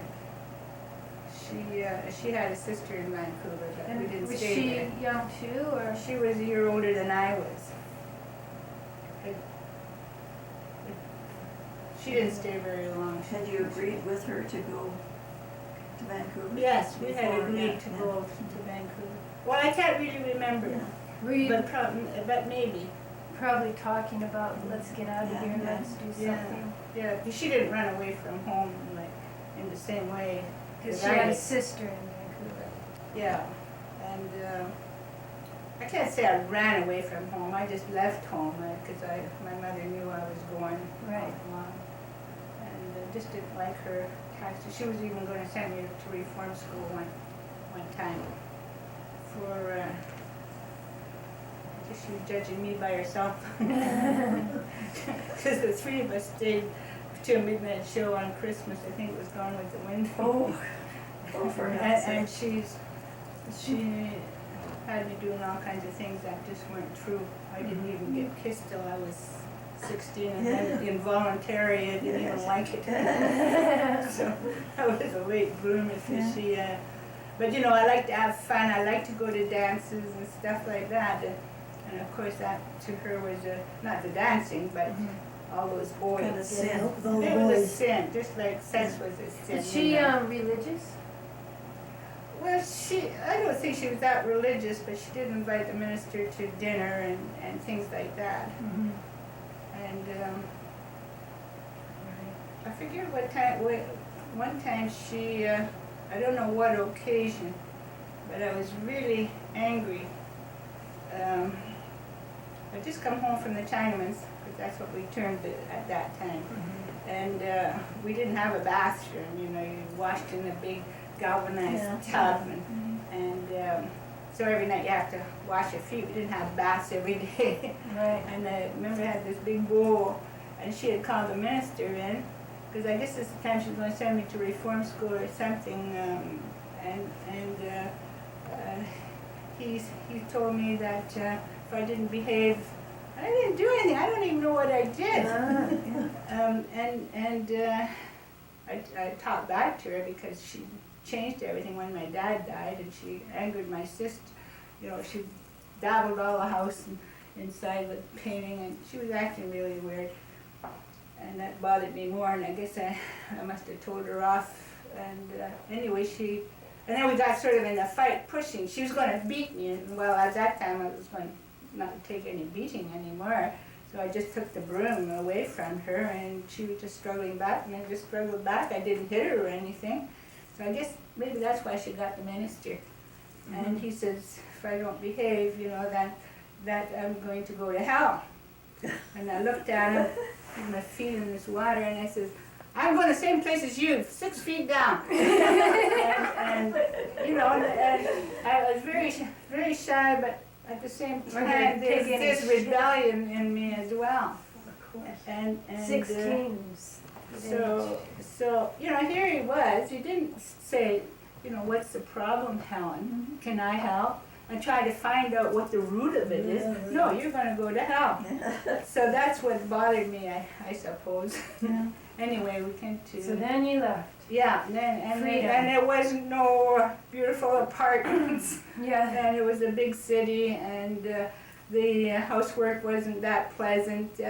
When you worked for working people, that was pleasant.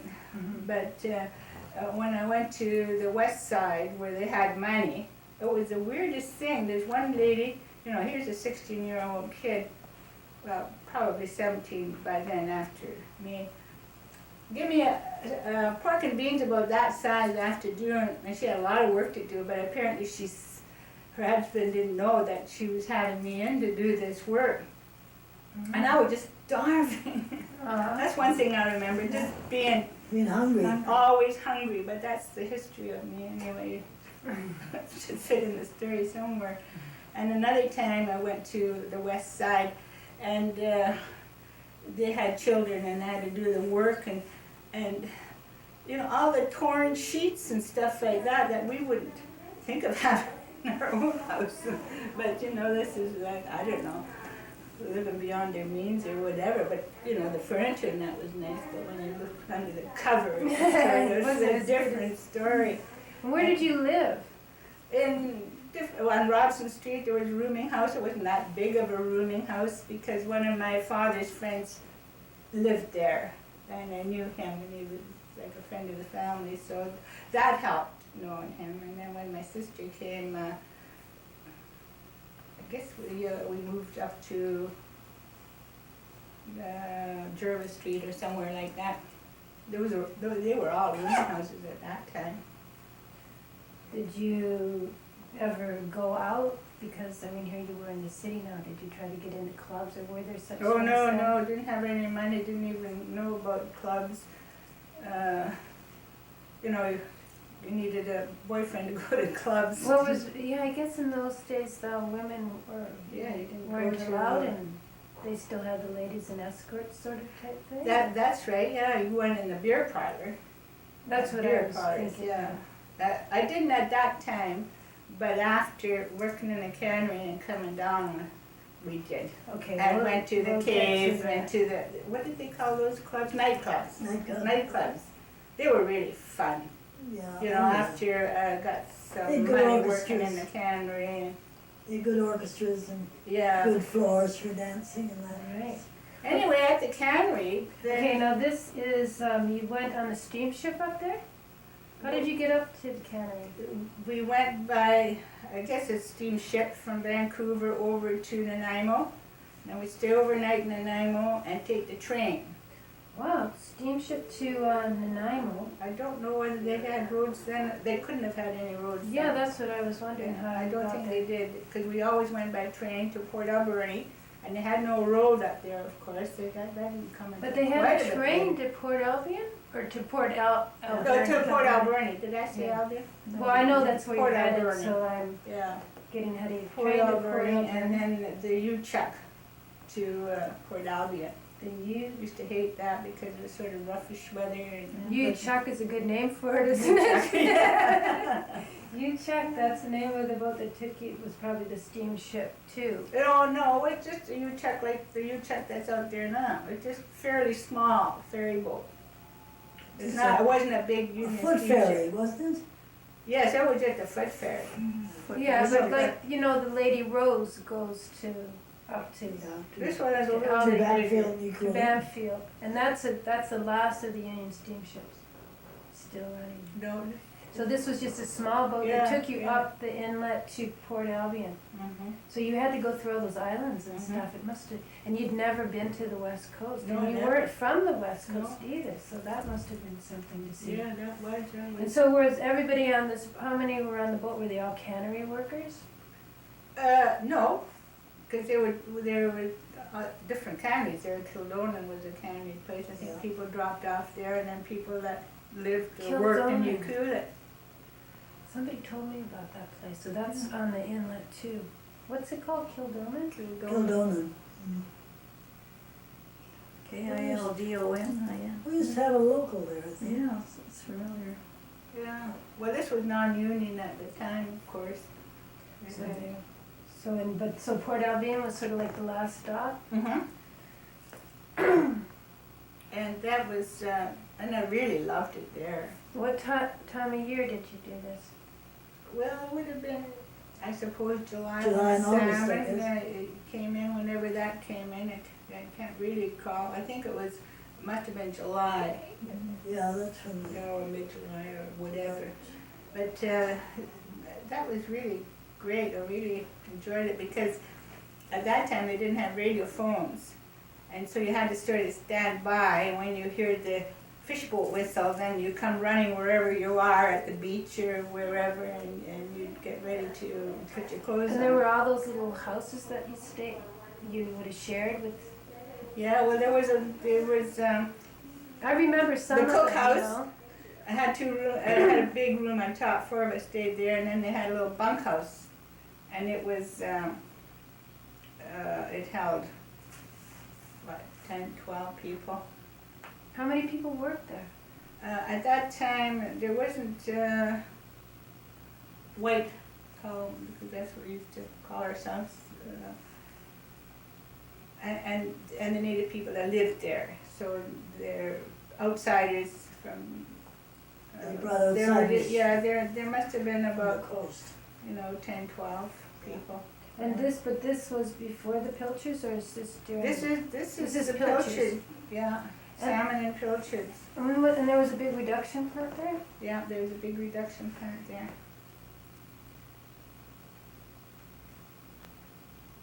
I went back to see it this summer. Yeah, I saw Helen Port Albion Yeah. in the summer. Yeah, we went there this summer. So, but all that's left is some pilings, so there was. Yeah, they're just piling the cookhouse, but it's still there, but it's, you know, sort of collapsed. Yeah. And there's a big eagle sitting on a tree just above it. It was neat. And the other, the bunkhouse was still sort of. Yeah.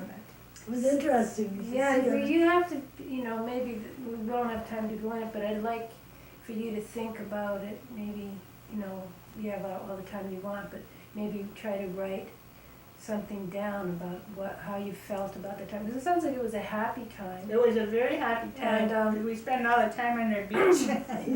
Because You know, sometimes I there wouldn't remember, be see, I boats worked coming in in. Port Albion too, and at this point it was, you know, most of all the buildings were gone, except for some of the old buildings, and nobody wanted to go work there, and it was just because some seine boats would come in and they needed to be unloaded, and they'd ask us from Tofino, and I'd always have to go, and I'd try to find somebody to go with me. Nobody ever wanted to go because we'd be up all night, we'd have to wait for the boat, and we'd be sleeping. I had this one native girl about my age, she, and I went, she'd often go with me.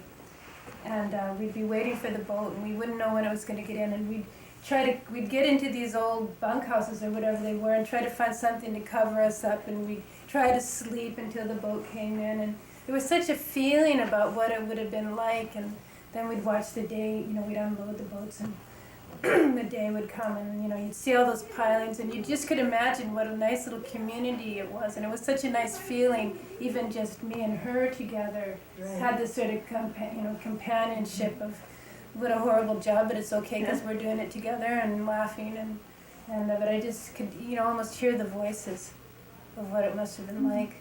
So that I'm really interested in knowing more. It was good because we were there not very long.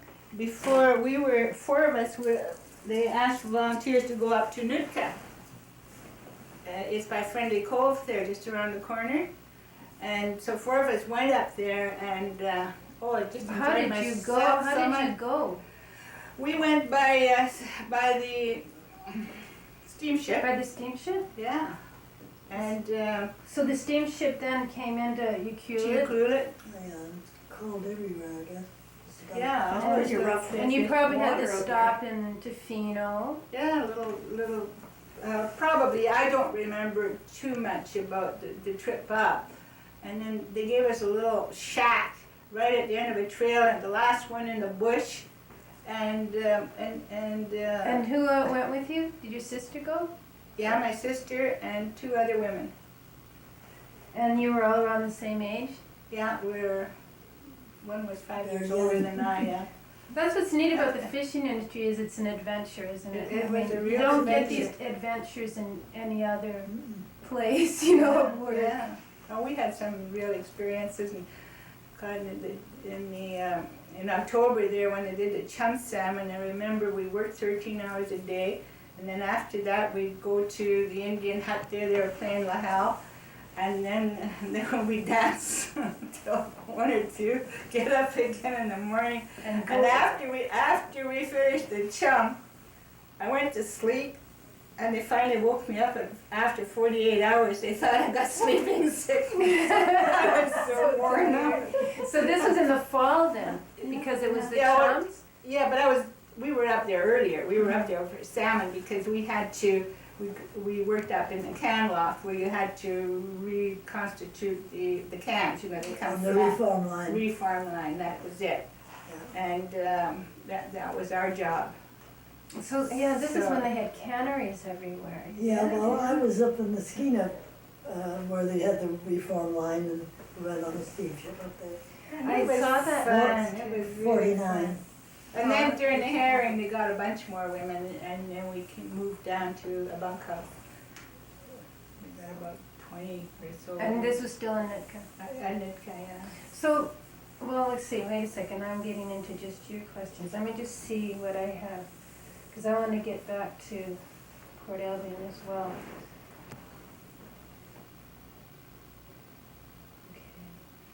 I think, you know, it was a lot of Okay, we might as well collaborative just keep going with your questions, because, since we're here. So how long did you work on the west coast there, we'll say altogether? Till 44, we'd come in after the season, after the herring, and we'd get a job in town. And I got good jobs too. I worked in the Swift's packing plant, and you just wrap bacon by hand. You know, you used to put those 1 pound packages, and it was union job. You got a lot of money there. It was stupid to go back up there, but just the lure of going up there, it just got. Well, plus you had all this fear. money, right? Because you couldn't spend it anywhere, right? Did you? Right, yeah. It wasn't that much money that I recall. It was $50 a month and guaranteed. Yeah. And then the rest was piecework. We did all right on piecework, but in the summertime, I think we spent more time on the beach because I don't know. I don't remember that much fish coming in. So I mean, there's a lot of times. So you'd come back by steamship in the fall. The same way. We're in Port Albion now, so it's back on the U-check, back on the train. And you'd hit the Vancouver steamship. before Christmas or November, because the chums would We go. we would come in for Christmas to Vancouver. Of course, in this meantime, then we met some of the fishermen, and they took us to the cave and Palomar and stuff like that. So that was fun, and because there was a whole group of us, Mm-hmm. women, that came down, and so we sort of. And so did you share places in Vancouver as well? Yeah. And they were usually in the West End, or did you ever share anything in the East Side? Never. Never been down there, or what about? Probably wasn't anything that much more single family. Yeah, well, I know I don't know. there was a lot of places that catered to loggers and fishermen, right? But probably These weren't like that. These were just people coming into town, but not necessarily loggers. I didn't meet any loggers. Right, so, but fishermen and or so. fishermen either, except when I started to work in the cannery. And then we'd get itchy feet and we'd go back there. And so one year in 43, For herring. no, when you finish the herring, between the herring, which finished in, at that time, February or March, it was because I know we worked on herring when the icicles were hanging on the machine. So it was, I think in February, maybe even January, because we were only gone 2 weeks, just over the Christmas. Did they can herring? Yes, they did, Yeah, in tomato sauce. Canned herring during the war, I know that. They did, that was canned herring. And then we decided, well, this is crazy, there's no future, and let's keep going back to this cannery. So got a job at Ocean Falls. Okay, so that was in 1943. 1943 you got the job at Ocean Falls? Mm-hmm. I think. And how did you I learn don't know that? I didn't go alone. I think there's 3 or 4 of us went. I liked it, but I got very lonely because that's another thing I found out about myself. I didn't think I would get lonely, but I do get lonely. And because they put me on a job which all the men did, because all the men went to war. Oh, And this was actually making the pulp, and I had all these machines to look after, and but I didn't see my friends. No. And I just couldn't take it. So this was Ocean So we went Falls back was to a the pulp cannery. mill. Oh, so you went back to the cannery. Yeah, and this is good paying jobs now. These are union jobs. So you And left. especially that, so we went back to the cannery 1 year and said, you can't keep coming back to the cannery and back up to Ocean Falls again. Right. The next year after the season. And we stayed there, and at that time I worked in the finishing room, and then when the men came back, well, they laid all the women off. That's right, that's what they did all over. And, but we were at that point working what they called the finishing room, where you wrapped counter rolls, those brown paper things, and wrapped squares of paper into bundles and things like that. It's called the finishing room. They always had 12 people in there, and my sister and I, well, I think they liked our work, and I don't know whether we should have been there or not, but anyway, they kept us. But they also, you couldn't work if you were married. So when I got married, I did it secretly at Balacoola with some friends, and until I was ready to go. And so how old were you when you got married? 23, I guess. 23. Okay. And so were you, getting back to the Pilchers, when do you remember when the Pilchers just vanished, up and vanished? No, they happened after I left. I know there used to be much, quite a bit bigger than the herring.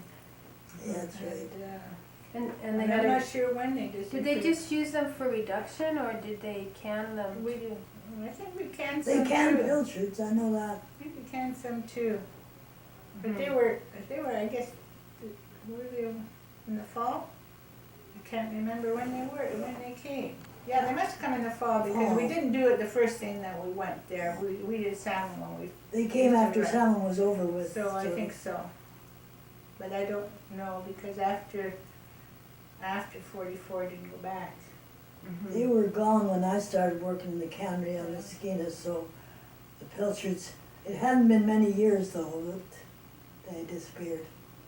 But we sure had fun. We'd have, like you said, the dances. We'd have to row across over to Kulit there, and you row the boat, and sometimes that phosphorus in the water, which is so beautiful. And And then you'd after work the the dance, long we'd come beach. home and people would jump out of the boat and it'd slide right off on the frosty things into the shack. And did you go to Long Beach? And Yes, I must say, I was the first one. Just led them in going in the water bare naked. all right. Well, you must have felt so liberated, and nobody to tell you did. that you couldn't do this and that, and you were going to Yeah. hell. Right. Who And cares? I was shy to do it, but I was determined to do it, you know what I mean? Anyway, you know how that water goes in there. We used to row there, and then you'd have to walk 5 miles, and then another 2 miles into Wreck Beach. And I don't even recognize it anymore. You nothing go that there. trail, there was an old farmhouse, I don't know how long it was gone, with a couple of apple trees there. And then you come out, and there was a steep bank, but you come out and you see, because you know how the trees are with this moss hanging on there, and sort of a little bit of fog, and the smooth beach. So you got this ruggedness and this velvety beach, and my heart would always leap and I tried to capture it on film. They didn't have color film then, and I never did capture it the way I want. Do you still have some and there was pictures? nobody. I got those, but there's nothing really to see. And there was nobody there. It was just us. I think it was 4 of us women went. But we had fun. Later on, we went with some of the guys, because there was an air base there, right? Oh, right. But they yeah. were awful snotty. But They didn't want to go out with you fishy girls. cannery girls. You know what cannery girls are. and the what do they call the Navy? That little Navy, sort of merchant Navy. Well, anyway, they sort of patrolled. Oh, And the boats weren't too big, but they're Navy boats. what were the rescue boats?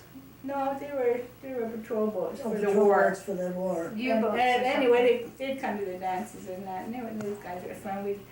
And some of them were stationed at the air base. I think they had half a dozen stationed there for some reason or another. Oh, wow. And so we'd go with some of them to Wreck Beach. We didn't go to Long Beach, it was too far to walk. Right. They did have a dirt road up to Tofino at Did that they? time. Did you ever Yeah, go? because the air base, went to the air base once to a dance, met a nice chap from England. Wasn't a boyfriend or anything, but he would invite me to the mess, but you could tell how, they look at you when you find out that you're from the cannery. It was just really gross. Way down. Yeah. Yeah. But it didn't bother me. I always felt I could carry my own no matter where I went, even then. So, but I think noticed doing it. that gives you lots of confidence, Yeah. being young and going out and doing stuff like that, and then so And nobody then can they'll- really put you down, right? Because you know what you can do. Yeah. Know that you can work all those hours and party all night and still get up the next day. Anyway, those were very happy days. I just didn't have any future. And then I got married, and that's a big blank spot until I worked in a cannery again. Because when my children were old enough, then I worked at BC Packers. So you went to BC Packers? And yeah, I started there in 1958. In That 1958. was a year after I became an organizer. Is that right? Yeah. So we'll get that all done. So from 1958 till how long did Till you work? 1977 to January 1971. And then, so then you moved to, and then you became an organizer Yeah, yourself? then I became an organizer for myself. And in 1969 and 1970, I went to night school for 2 years to get my grade 12. So I had 5 days of school a week. What I energy. think 4 nights and 4 hours on Saturday morning. But I got my grade 12. Wow, quite impressive. Then I thought I would go further once I worked for the union and I had more time. You could go now. So I'm too busy still. So when did you first join the union as a worker? I think it was 62 because I don't think I even worked I think maybe I had 2 weeks in 59. 58 was a big year. It was the Adams River, and I think I had 2 weeks in 59. 60 I didn't work at all. There was 1 year I didn't work at all, and it wasn't. And 63. Yeah, I guess it was 61 didn't work at all. 62 I think I joined. And 63 I didn't work much either because they had that strike. That's right. Okay, and so how did you come to become the organizer for the Well, shop workers? I was. She was a chief shop steward for a while. But before that, let me tell you, I wasn't particularly interested in joining the union. Well, I didn't know one way or the other. But when people started to say, don't join the union, because you're not going to be allowed to go to the United States, and this and that, and Homer is a communist, after all, communists are. And so I thought, well, I'm going to go find out myself. So I started to attend the meetings, the shore worker local meetings, and then it wasn't long before that was my first convention in '64, and here I hear Homer speak, this enemy I hated, and I thought, well, Jesus, after listening to this, which I was so impressed with that convention, I hung on to every word that anybody said. I was really impressed. I was really impressed with Homer. And I thought, well, Jesus, this is communist. I guess I must be a communist. Sounds so familiar. Because they talked about things that independently had feelings about, like the Vietnam War, although I couldn't express them like you can now, or know the reason why, instinctively. And also, I have always searched for something. I joined PVA and going to night school and typing and this and that. And so when I went to that convention, and you were hooked. I was hooked. And so when I came back to the plant, I picked up a bunch of union buttons and shop steward buttons. I've been a shop steward that year because I'd worn my shop steward button and my work button, and so I was passing out these work buttons on the clam line and say, hey, you've got the best union there is. You should wear these buttons. Let the boss know they got a union. And then I was really gung ho.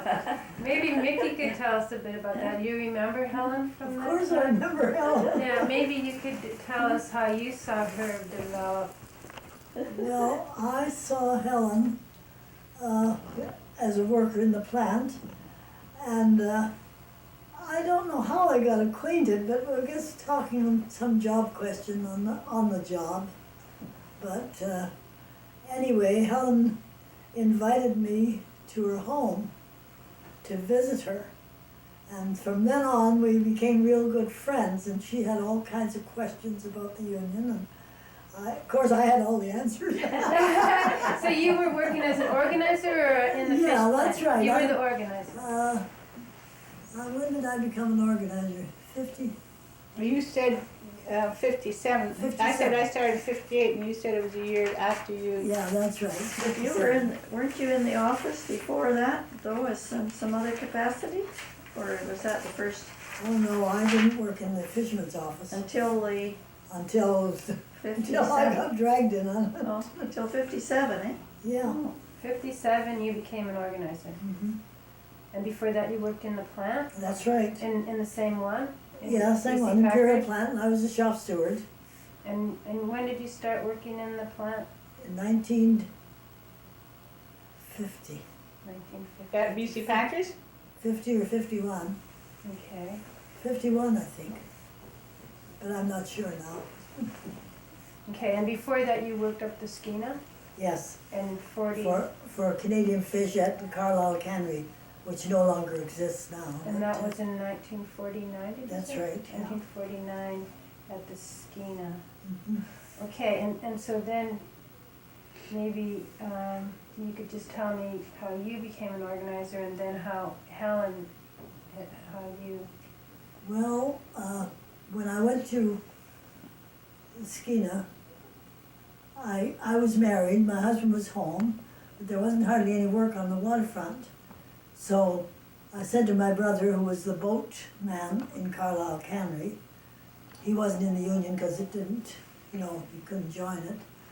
And so I said to my brother, do they ever take people to work at that cannery from Vancouver? He said, absolutely. He said they always have a group from Vancouver because, as they said, they couldn't depend on the natives being there every day to work. And that's a bunch of BS, but anyway, that was the story.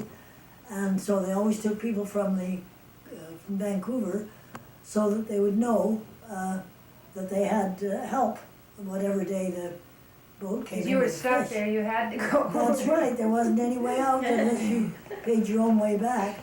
And the company paid both ways, if you stayed the season. So I took my daughter with me, she was about 15, and I thought it's time she learned where money came from, because she were talking about salaries, and she says, doesn't Daddy even make $10,000 a year? I said, for Christ's sake, he doesn't make $2,000 a year. So I thought, this kid's got to learn how to get money. So I took her up, and she and I worked in the Oh, cannery. what a lovely thing. And I went 2 seasons at Carlisle, 1949, 1950. Did she like it? Oh, she had fun. Oh, She was with a lot of the young gals and guys up there. Oh, yes, she enjoyed it. And so, anyway, my husband only got 2 days' work on the waterfront, I think, the whole time we were gone. So I needed the work, too, besides It's not just other an extra things. job, yeah. So I did it, and then I was a shop steward up there, and then Tommy Parkin came along in the Union boat, and Verna tells me since then that I was the first one he signed up when he became an organizer. God, I thought he was an old hand at it, Wow! So anyway, then when I came back from Carlisle, I worked at the terminal dock in Westminster for a little bit, and that was an old man's home. We did a bit of filleting and a bit of cold storage and all kinds of junk, Mm-hmm. And then I went to the union meetings because we were part of the Vancouver local. I right. worked out of town. And so Alec Gordon was the business agent. He says, I want you to get in that Imperial plant. He's the best thing you can do is go down and see Eva. Eva was the organizer down there. So I went to see Eva. And she says, they're looking for a salmon inspector at Imperial. She's go over and see Les Ashton. He's the big shot there. I said, I'm no salmon inspector. I said, I know a sockeye from a pink. That's what I went. So I went over and Les says, well, they tell me you're a salmon inspector from up north. And I did help the girl there for a little bit. I said, well, not that great, you know. And he says, well, what do you know? I said, well, I know a salmon. I know a sockeye from a pig. And he said, oh, you know? I said, well, maybe a little bit more. So he hired me for night shift, and I was a salmon inspector. And these crazy fish came up, and I didn't know what they were. It was like so I picked them out because they were different. And the guy on the iron, we used to call it the iron chink, what do they call it? The iron butcher. Don't call it iron chain, because that's what they called it That's at what the they called time. it, and it was right on the, you know, printed on the machine. And he'd come over and he'd say, well, what are all these? I said, that's what I want to know. So he'd say, anything that's different, you pick it out and I'll tell you what it is. So next night I went to work, one of the girls said, I hear you're the best sound inspector they ever had on nights. I thought, what do they know? So the guy that was boss on nights, he was from Holland and he knew about cheese, but he didn't know anything about salmon. So you just have to act like you know what it is. That's right. I wanted to get in that nerve. plant, you know, or Alec wanted me to get in that plant, and then I was elected shop steward and secretary of the shop steward committee, and I was going to union meetings all the time, and then at one convention I was elected to the general executive board for a number of years, and then I was elected vice president. Well, we had two vice presidents, and a first and a second, and I was second, of course. So that was And so then you were the organizer yeah, well, for shore workers, yeah, no, you're general organizer. general organizer Yeah. overall. So mostly shore workers, of course, that's right. And but you'd go all over, like from BC, Yeah, that's all the way right. out to BC Packers. They didn't have a separate training. No, we went down wherever Everywhere. was necessary. Even up the coast. and That's right, stuff? yeah. Oh. Yeah, I went on the Union boat a few times, up to Namu and Clantu and those places, to the On Canada. the Union boat, a woman? Yeah, right. Wow, they must have been more progressive No, in no, your no, time. no, No, they it said, wasn't that progressive, you see. If I went, I either had to take my husband, or there had to be a another organizer and his wife, you see. So Oh. one time, so I took my husband, of course, and he did the cooking. So he just took off from the waterfront. So we and used to came on. complain about that all the time. They wouldn't let the girls on the boat, you No, know, that's because they right. would look bad and oh, Yeah, that used to yeah, just make yeah, us yeah. burn. yeah, Oh, I never got on the boat They either. were very strict about it. So when they said if my husband could go, I could go. You know, they would put me on. They hoped I could go, and I said I hope so too. So anyway, I asked my husband. I said, "How would you like a trip on the Union boat?" He said, "Just great." So he came and did the cooking for all of us. Oh, that's good. So it was fun, and we stopped at Namu and Clantu and the different places. And then one time they left me. We had a couple on the boat, the organizers, and they left me at Namu, and they went on to Goose Bay with the boat. And I had no room or no sleeping room or anything, so I had to go. I went in the cannery and I met this gal that was in the packing room. And I told her my plight, and she said, "Well, come on up." She says, "You can stay at my place." So that's what I did, and I had a big meeting of fishermen. And scared to death, you know, these fishermen. And it was a strike year, and we raised the dickens, Yeah. so. But anyway, I had to take the vote, you know, labor relations vote. And so we made it by 62%, I think, for strike. And then I couldn't get in the office to phone down the headquarters to tell them about the vote. And so then finally they phoned and got a hold of me. And he says, "Well, why didn't you tell us?" And I said, "I tried to, but I don't know." But you would have to use the company phone, is that? That's right, Oh, yeah. right, yeah. Yeah, so I guess they got the news from the company that, Mm. and then they phoned me, got me on the phone, so that was quite a year. And so then you remember meeting Helen. And Oh, yeah, and they, at the Imperial plant. at the Imperial plant. And then she invited, I don't know, I guess we got talking about conditions in the plant or something, and then. Well, I've been after Mickey because when I got to be shop steward, I want to learn as much as I could. And I'd follow Eva around like a puppy dog. And so anytime Mickey came, well, I'd make sure I did a word in edgewise or, you know, to talk to her. And I liked Mickey right away.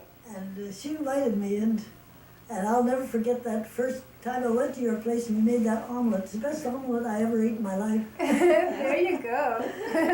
And so what year was this, do you think? It was like 60? It was just, you weren't in the Union very long by that time. No, not very long. No. Maybe 64 or 55. Yeah. So anyway, I worked I was closely with Helen and 65. when And you you're became organizing- friends, not just working together, but you became friends from Oh, well, right we away, became good right? friends, right?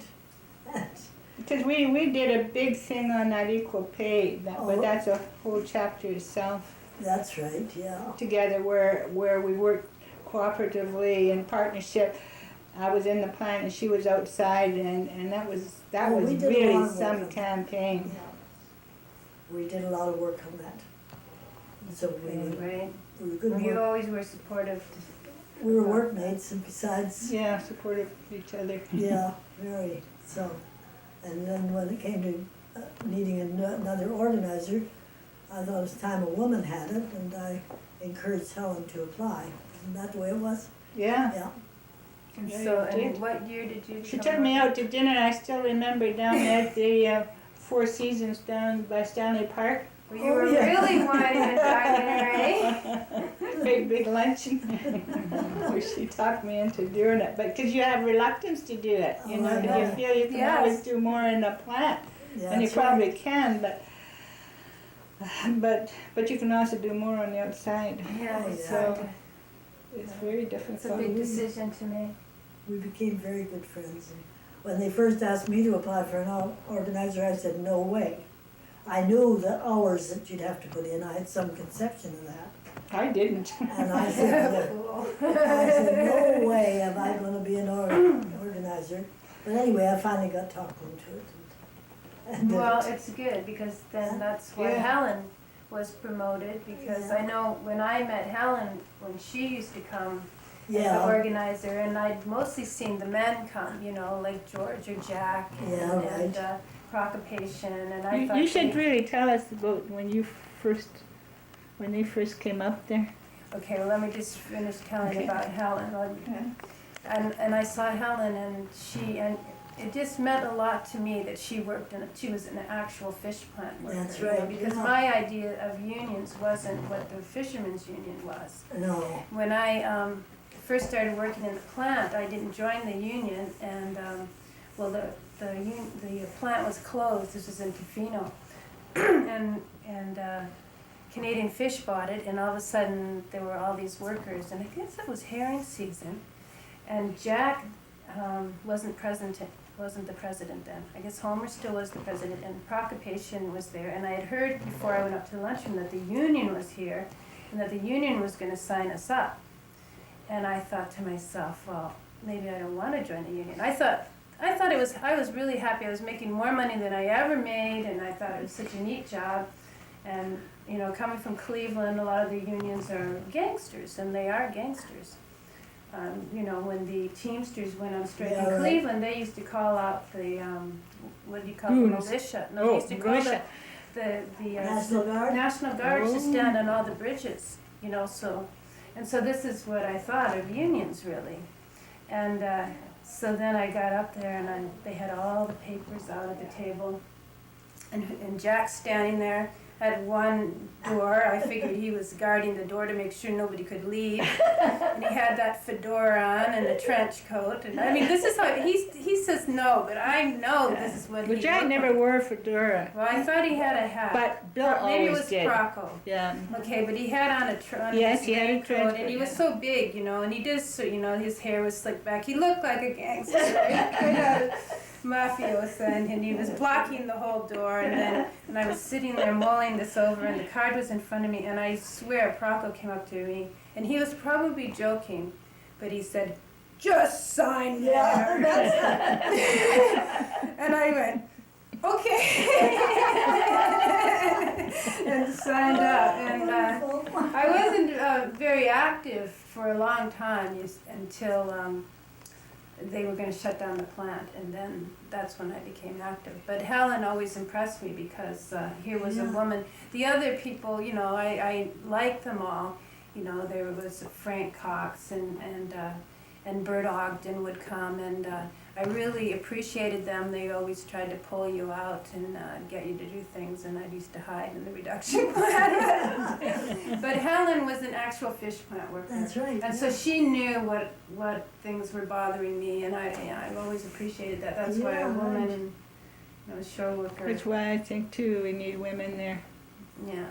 And I remember one time we were having a little meeting discussing who we'd support for the General Executive Board. So they went through all the names, and finally he said, "What about Kathy?" And some of them objected, I don't know what for, but finally Helen and I both said, "No, we gotta have Kathy." So we won that one. Wow. Probably meant a lot of work on my part. Thanks a lot. Oh, yeah, well, I thought it was one time women had their place in the world. Yeah, just one missing link there. Kathy was supposed to follow us.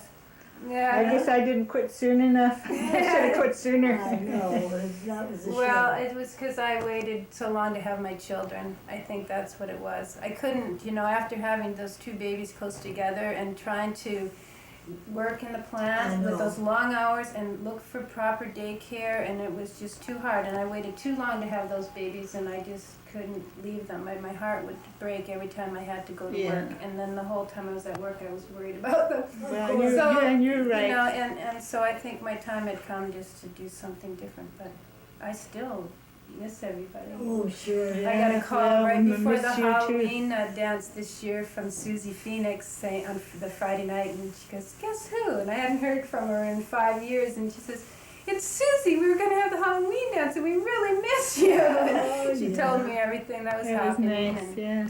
but things are changing there too, you know. Oh, There's absolutely. not as many workers, and Big changes. A lot of divisions there. and so I don't know.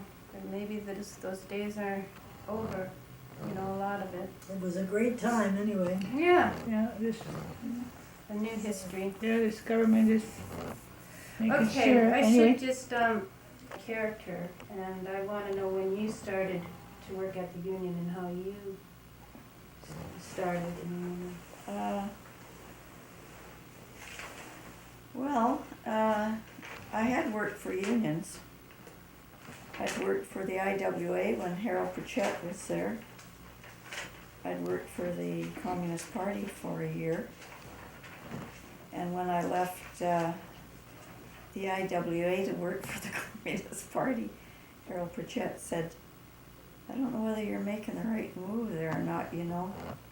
They might not be around in the future." Well, it was the IWA that was around in the future, right? Yeah, but anyway, I remember that. And I remember Craig Pritchett coming in his uniform before he went to war, you know, and off. Yeah. But the first time I went to work after I got out of Sprott Shaw, I applied for a job at the income tax department. And I worked there for about a year and a half. And I had this, the first job they gave me was a box about this long, and it had all those slips, you know, that you have to make out that every employer has to make out, and you get a copy of it, and the employer has a copy, and they send the one to the government. And anyway, there was all these slips with all these names on, you know, and I was supposed to go through and match up any in this box, and I thought, oh my gosh, what a boring job. So I was going through it, you know, and then I said I was all finished with the box. And already? Well, wonder what a great person. So they gave me a better job. I was kind of prophetic, maybe. I was going around looking in files that were lost looking for files that were lost. You know, like Yeah, right. some tax return file was not in the file where it's supposed to be. Yeah, right. So I had to go around these different floors to try and find this file. Well, I ended up going to the union, always looking for files, remember? Yeah, right. But anyway, after a year, when I first wanted to work for a union, before I worked for any unions, I didn't know how to approach a union to get a job. No, it wouldn't. So I wrote to Elmore Philpott. Oh, yeah. Remember him? He was a columnist. That's right, yeah, I remember In the him. Sun, I think it was.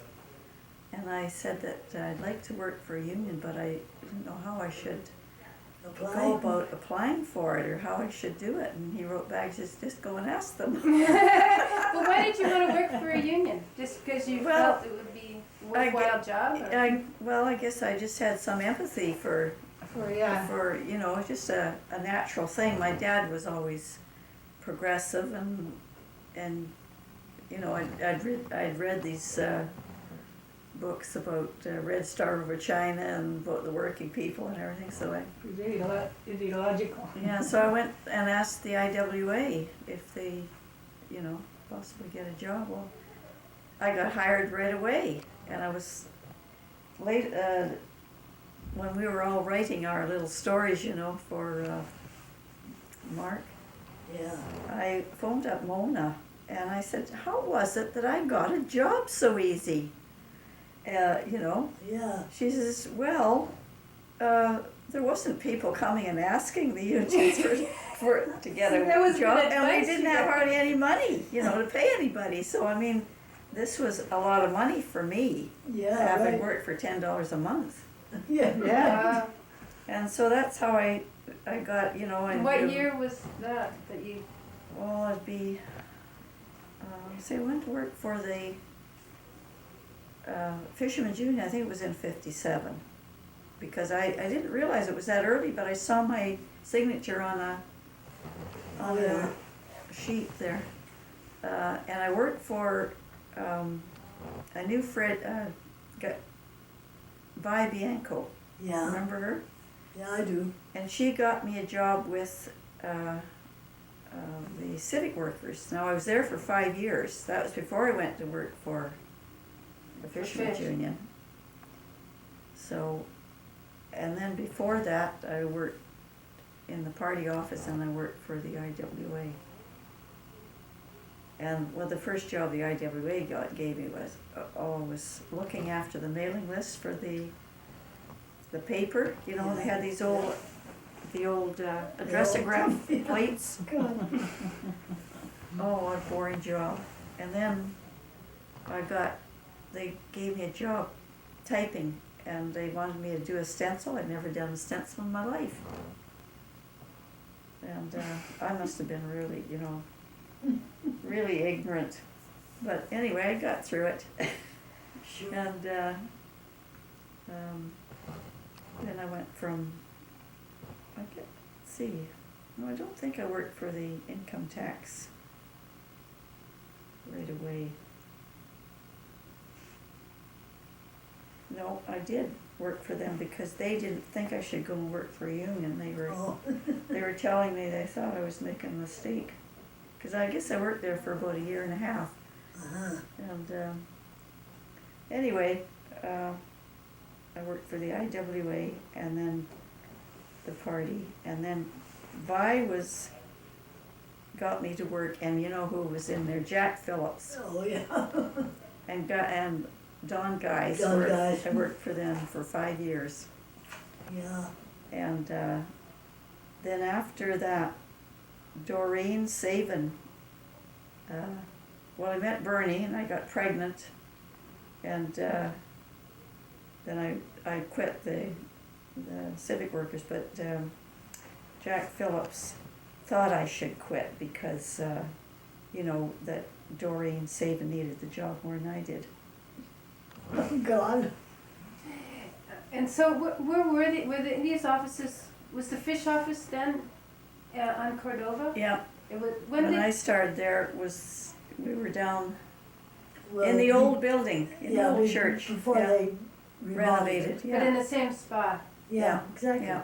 And so you started there too. And I- the 80s and were Mickey Because that was there for when a I, while. That Yeah. was that the spot from the very beginning of the Fishermen's Union? Was it No, always on they Cordova? met in a hotel one time, well, when I they wasn't there then. first amalgamated, but I wasn't either.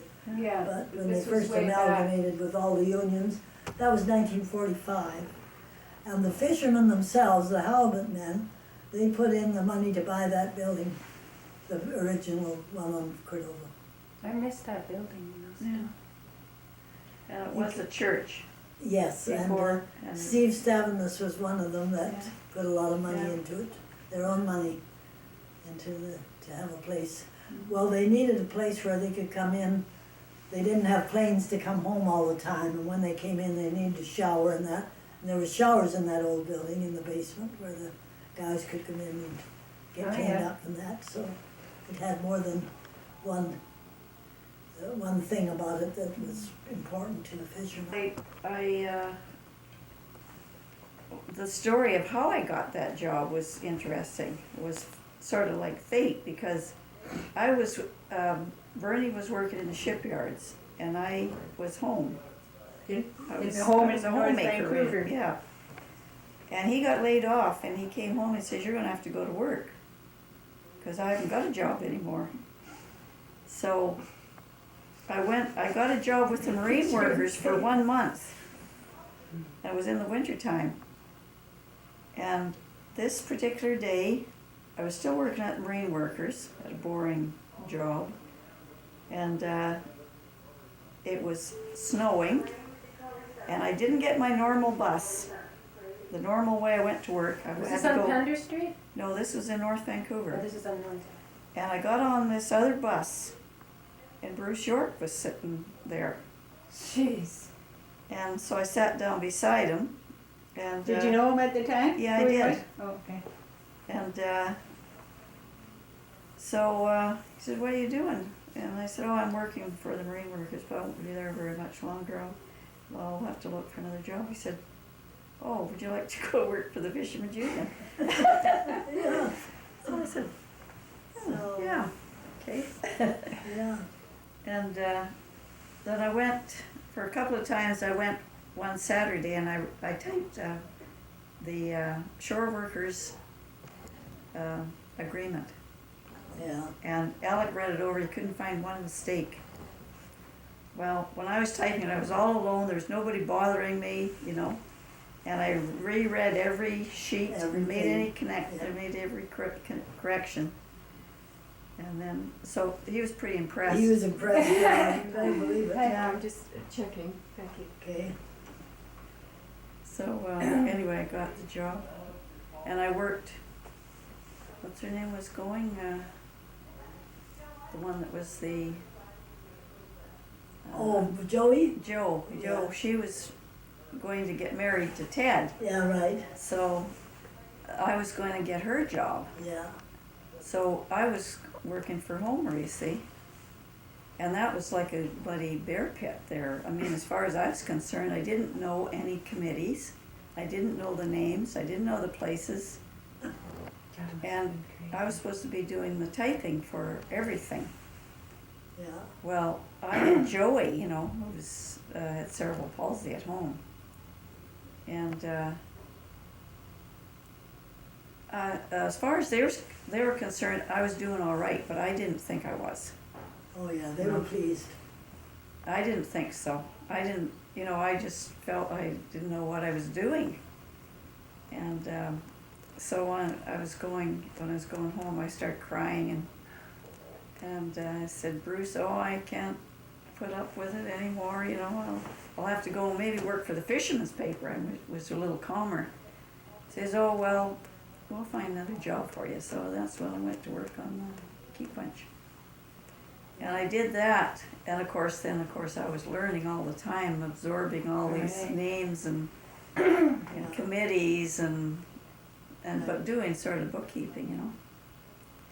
And that's when the Japanese, what's her name? Sumi? Sumi came in, yeah. Not Sumi. Oh, you mean, No.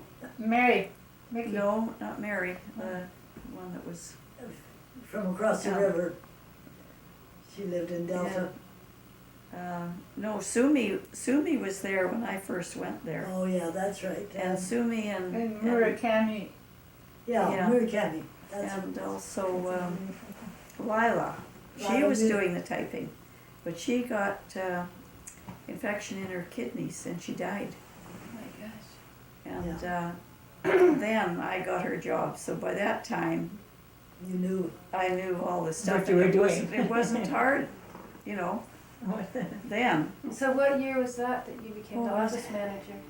oh, that I didn't become an office manager. Not right away. No, I was there. Gosh, Quite a few years. yeah, 4 or 5 years was it? Yeah. For Bruce was there, you Yeah. know, when I first went there. And, Yeah, he was the office manager. for a Yeah, while. he was there when I was there, and he used to pick me up at my place because he lived in North Vancouver, and Bruce was always late, you know, 5 or 10 minutes late every morning, and I'd come Oh, I in. got this on video. Yeah, he always tries to squeeze one more thing in. Yeah, Yeah. but I mean, he didn't have any control over hours, but of course, me coming in with him Made you late. made me late, and you know, some people didn't like that, but anyway, to hell with them. Who cares? I made up for all the time anyway, those Sure 5 did. minutes. Yeah. And anyway, I don't know how many years I worked at that. I forget. Anyway, I think it was 1957 when I started, so Yeah. Bruce was leaving and they had to have a new office manager, and they were suggesting Ted Fort. And of course, Mickey and I knew that would be absolute disaster.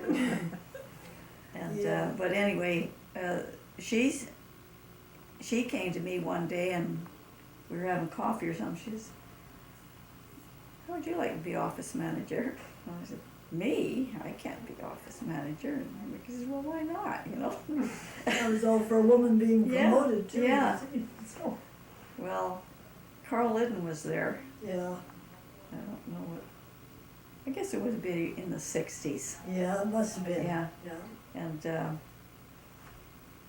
anyway, I became office manager, and I cut back on some of the things that Bruce had been doing Yeah. because he was more for the automation, you know. Yeah, right.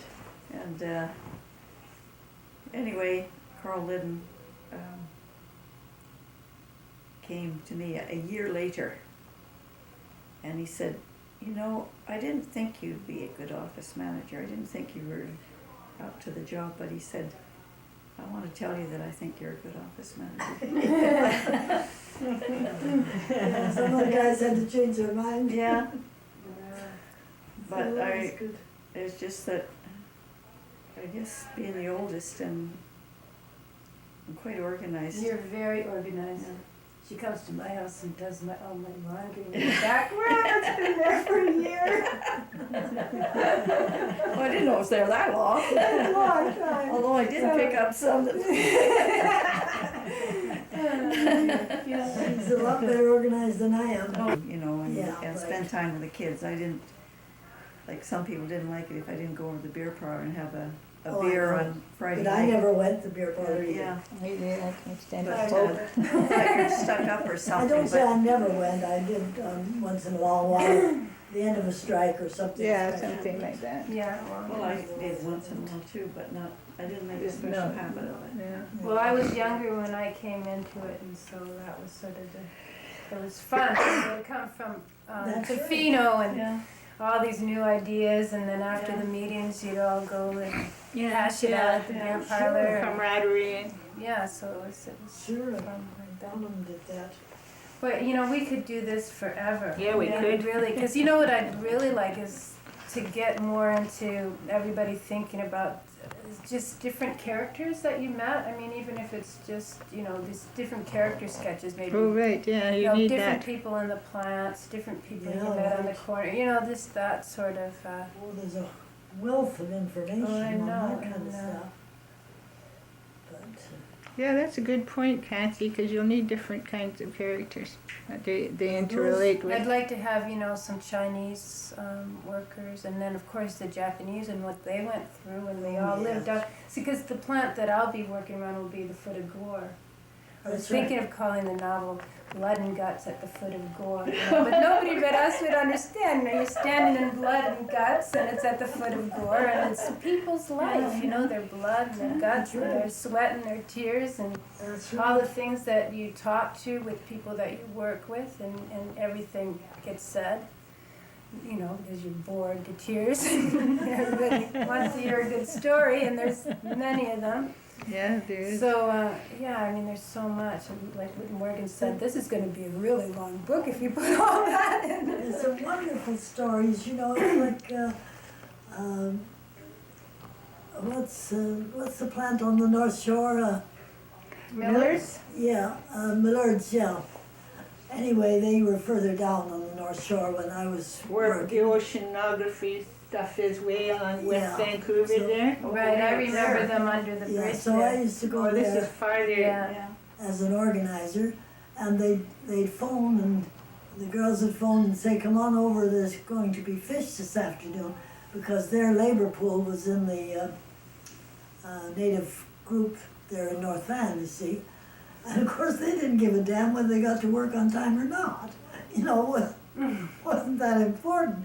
So you go over there and you'd wait an hour and a half, and they'd start coming in one at a time.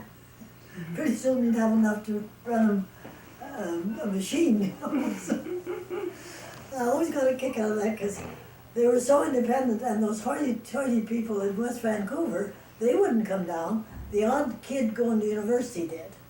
But the labor group was all native people, and they came when they felt like it. Right. And they had to put up with it because They didn't have anybody they else. didn't have anyone else, that's right. Yeah, this So is that was kind of fun. one time. You just went there to the States with your husband? That's During- right. So why was that? Why did you go down to the Well, States? my husband was working at Fraser Mills, and and the mill was shut down on account of ice in the river, so he wasn't working. And my sister was in California, and she said, "Oh, he can get a job in Westwood," and she said she was talking to somebody down there, and they needed a good planerman down there. So then we made arrangements when I got married to go down there, so Mm-hmm. Okay. that's how that happened. Because I can always look this up somewhere, but I was trying to find out how a person would come from the States to Canada in 35, and if it would be okay, and if they had to do any immigration process. But Well, I can- migrated to the States. and I Yeah, had to you get went it- the other way. Yeah, and I worked as a nurse in Sumas, Washington before that, But, so I'd but, already had a visa for there. Right. but she had a real interesting time there, just where the vigilantes were running them out, what they had to do. This was That during little, McCarthyism. Oh, No, yeah, it was that was before before McCarthy. McCarthyism, really. That was in This the was- building of the CIO. Now the CIO, was that a good force at the time? Absolutely. Because in the end, it turned out, Well, that was CIO and the FFL oh, they amalgamated, joined, yeah. and then it became But quite a. originally, the CIO was the Committee for Industrial Organization, which was fought against by the AFL. Who were trades Yeah, oriented. yeah, right, the trade business. And John L. Lewis of the mine workers was the one that started the Committee for Industrial Organization. So it became the CIO in everybody's language. And, it just spread like wildfire across the nation. And we were in on a lot of those struggles. And it was very interesting. But this was a company town. What was Yeah. the name of this town? Westwood, California. Westwood, California. Northern California, lumber town. Where they were unionizing, so somebody decided to railroad you out of town. That's right. And so did you have to escape back into Canada, or did you? No, I wasn't you an escape. held up? Well, somebody hid them. Yeah, You know. we went to Sacramento, the capital, and we put up tents on the lawn for the Capitol lawn. And the government didn't like us on the Capitol lawn, so they got hotels for us. But tell her the story in the village where you had to literally run out the back door. Oh, yeah, right. Well, you tell it. I don't remember it Well, I all. was chased by a bunch of the women that I had worked with in the store there, you know. And they said, let's make her run, let's make her run. And I was terrified, you know. But I wasn't too far from my sister's home. So, and I had to pass the cafe. So I walked gently in the cafe and bought a package of cigarettes, you know, to calm them down. And they were still out there. And I was just, so I walked into my sister's home, and her husband was a boss in that town. So they didn't come into the home after me or anything. And so it was terrifying, but. And this was, and why were they chasing you? Because they thought that you were a commie, or? They're running us out of town because we were building the union. Because you were building the CIO. That's right, that's all. They were calling us Reds and all kinds of things, of course, but you know, we had quite a strong organization there, and I think if it hadn't been for the determination of the companies, we could have won it, you know, but it wasn't in the cards at that time, so. And what happened later on down the road? Did the union ever get in? No, well, a union finally did. The scabs got organized in the FFL, so. But anyway, what happened? So long ago now. Yeah, we got run out of town, and I went to, and then Merv got reinstated by the Labor Relations Board because he'd been fired, and they told him it was for union activity, which was against the law, you see. So he got reinstated, but it was so tough going back there, and they fouled up their lunch buckets and all kinds of things like that. So what happened after that? So then they were building Boca Dam up further north in California, and so it was union hiring mine, mill, and smelter workers. So they were taking anybody that was being kicked out of town, and we couldn't stay in that town after that, even though he got reinstated. Yeah. And so we went up to the Boca Dam, lived in a tent village for months. And she's never liked camping since. That filled me up. That was it for me. I had to wash clothes and bake and everything else in an outside stove. So it was right on the Truckee River. Anyway. You must have been happy when you came back to Canada, were you? Well, yeah, I was, but I was happy enough where I was. We went through all kinds of struggles there, and we worked in the shipyard, both of us, during the war. Down there? Yes, down near Oakland, across the bay from San Francisco. So we both worked there for, I don't know, 41, 42, 43, something like that. That's where she learned to rivet. That made it in common with the tradesmen out at the Imperial plant. Yeah, right. Well, they used to say that you wouldn't know wouldn't listen to a woman until. And anyway, a woman wouldn't know a amp from a rod, you know, in welding, and so this went on for a long time. And finally, I got talking one night at a banquet, and I said something about welding, and what do you know about welding? I said, I was a welder. I said, I passed my test too, overhead and vertical.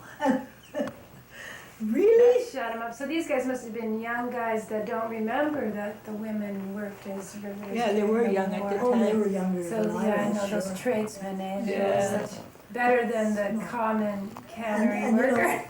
No use talking to a woman, she wouldn't That know hasn't what changed. trade. No. So, Well, that's good. So we've put a few people in their places. Just kidding. And today is April the 28th. Audrey? Yes, the cherry tree we planted when Bernie passed away, and there was some beer poured in there and his ashes, and last year we got a few cherries off it. This year we hope to have a very good crop if this weather holds. Yeah, it's, And sure lots of yeah. room. My granddaughter is looking forward to eating a bunch of them.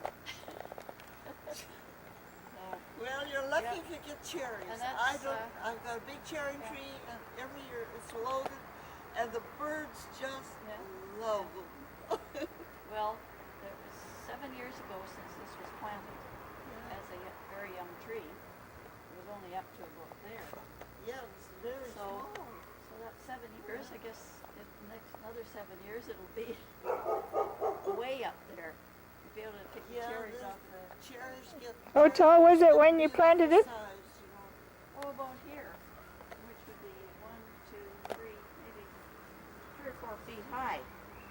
Bases up. And Mary gave it to me, so it wasn't doing very good indoors.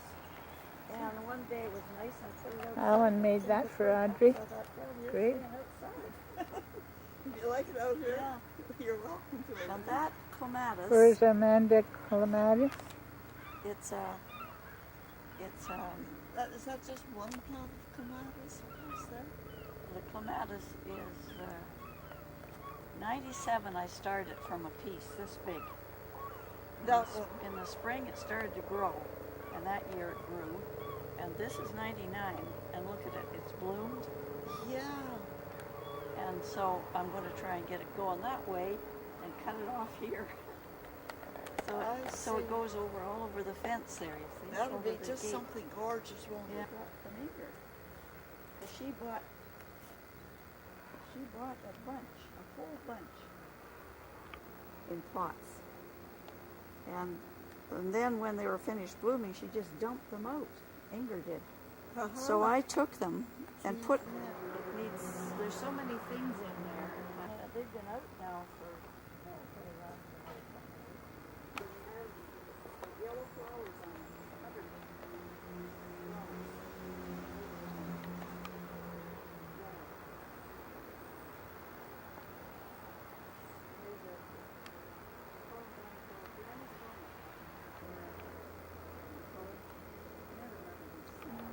Never did anything. I moved it there and it just shot up. Yeah. Well, sure. Flowering almond? Flowering almond. Yeah. And what is this? That's they call it fire peony, yeah, and it's a dark red. Real red, real rich red. Like a violet red. Not a violet red, a velvet red. Velvet red. It's just a real shiny. Gorgeous thing, And when it's blooming, I have to prop these up because all of these things are like. She wants to sit down? You stand up, and I'll sit down just to show that it's possible. Oh, wait a minute, I'll sit down. Okay, so you have a star magnolia here. That's a star magnolia, and this one is Sargentia or something. I forget what it was. But they're fading fast, and there's all this debris on the ground. But they were nice while they last. And that shrub there is Skimmia, and it's got a beautiful perfume. The one next to it, that one next to it. Take a picture of. That last one is right there in front of you, that I made with this marble-like things. And I didn't do it again. You won't do it again. No. The fellow that taught me stained glass, he's heard a lot about my garden. So he phoned me, and he says, "Oh, I guess have you been away traveling?" I said, "No, I'm outside the garden." So he says, "Oh, I heard a lot about your garden." So I said, "Yeah." Rose of Sharon. And all those, that dahlia there I had indoors, and those other pent stemon I had indoors, I just put them out. Yeah. Or antique store. You sit here and if there's a breeze, then you use it. It's the bird. That's a raccoon. Raku, right? Raku. Yeah. R-A-K-U. And This is the view from Audrey's little patio and bench. Kermit.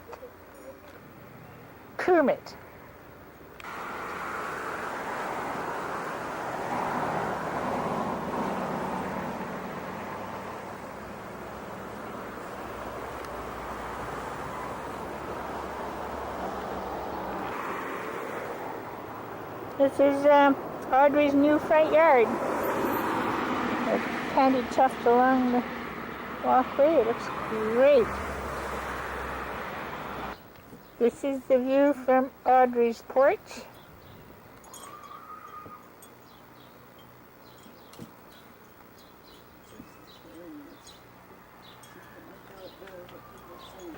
This is Audrey's sunroom. These are huge. Now that one is very fresh yet.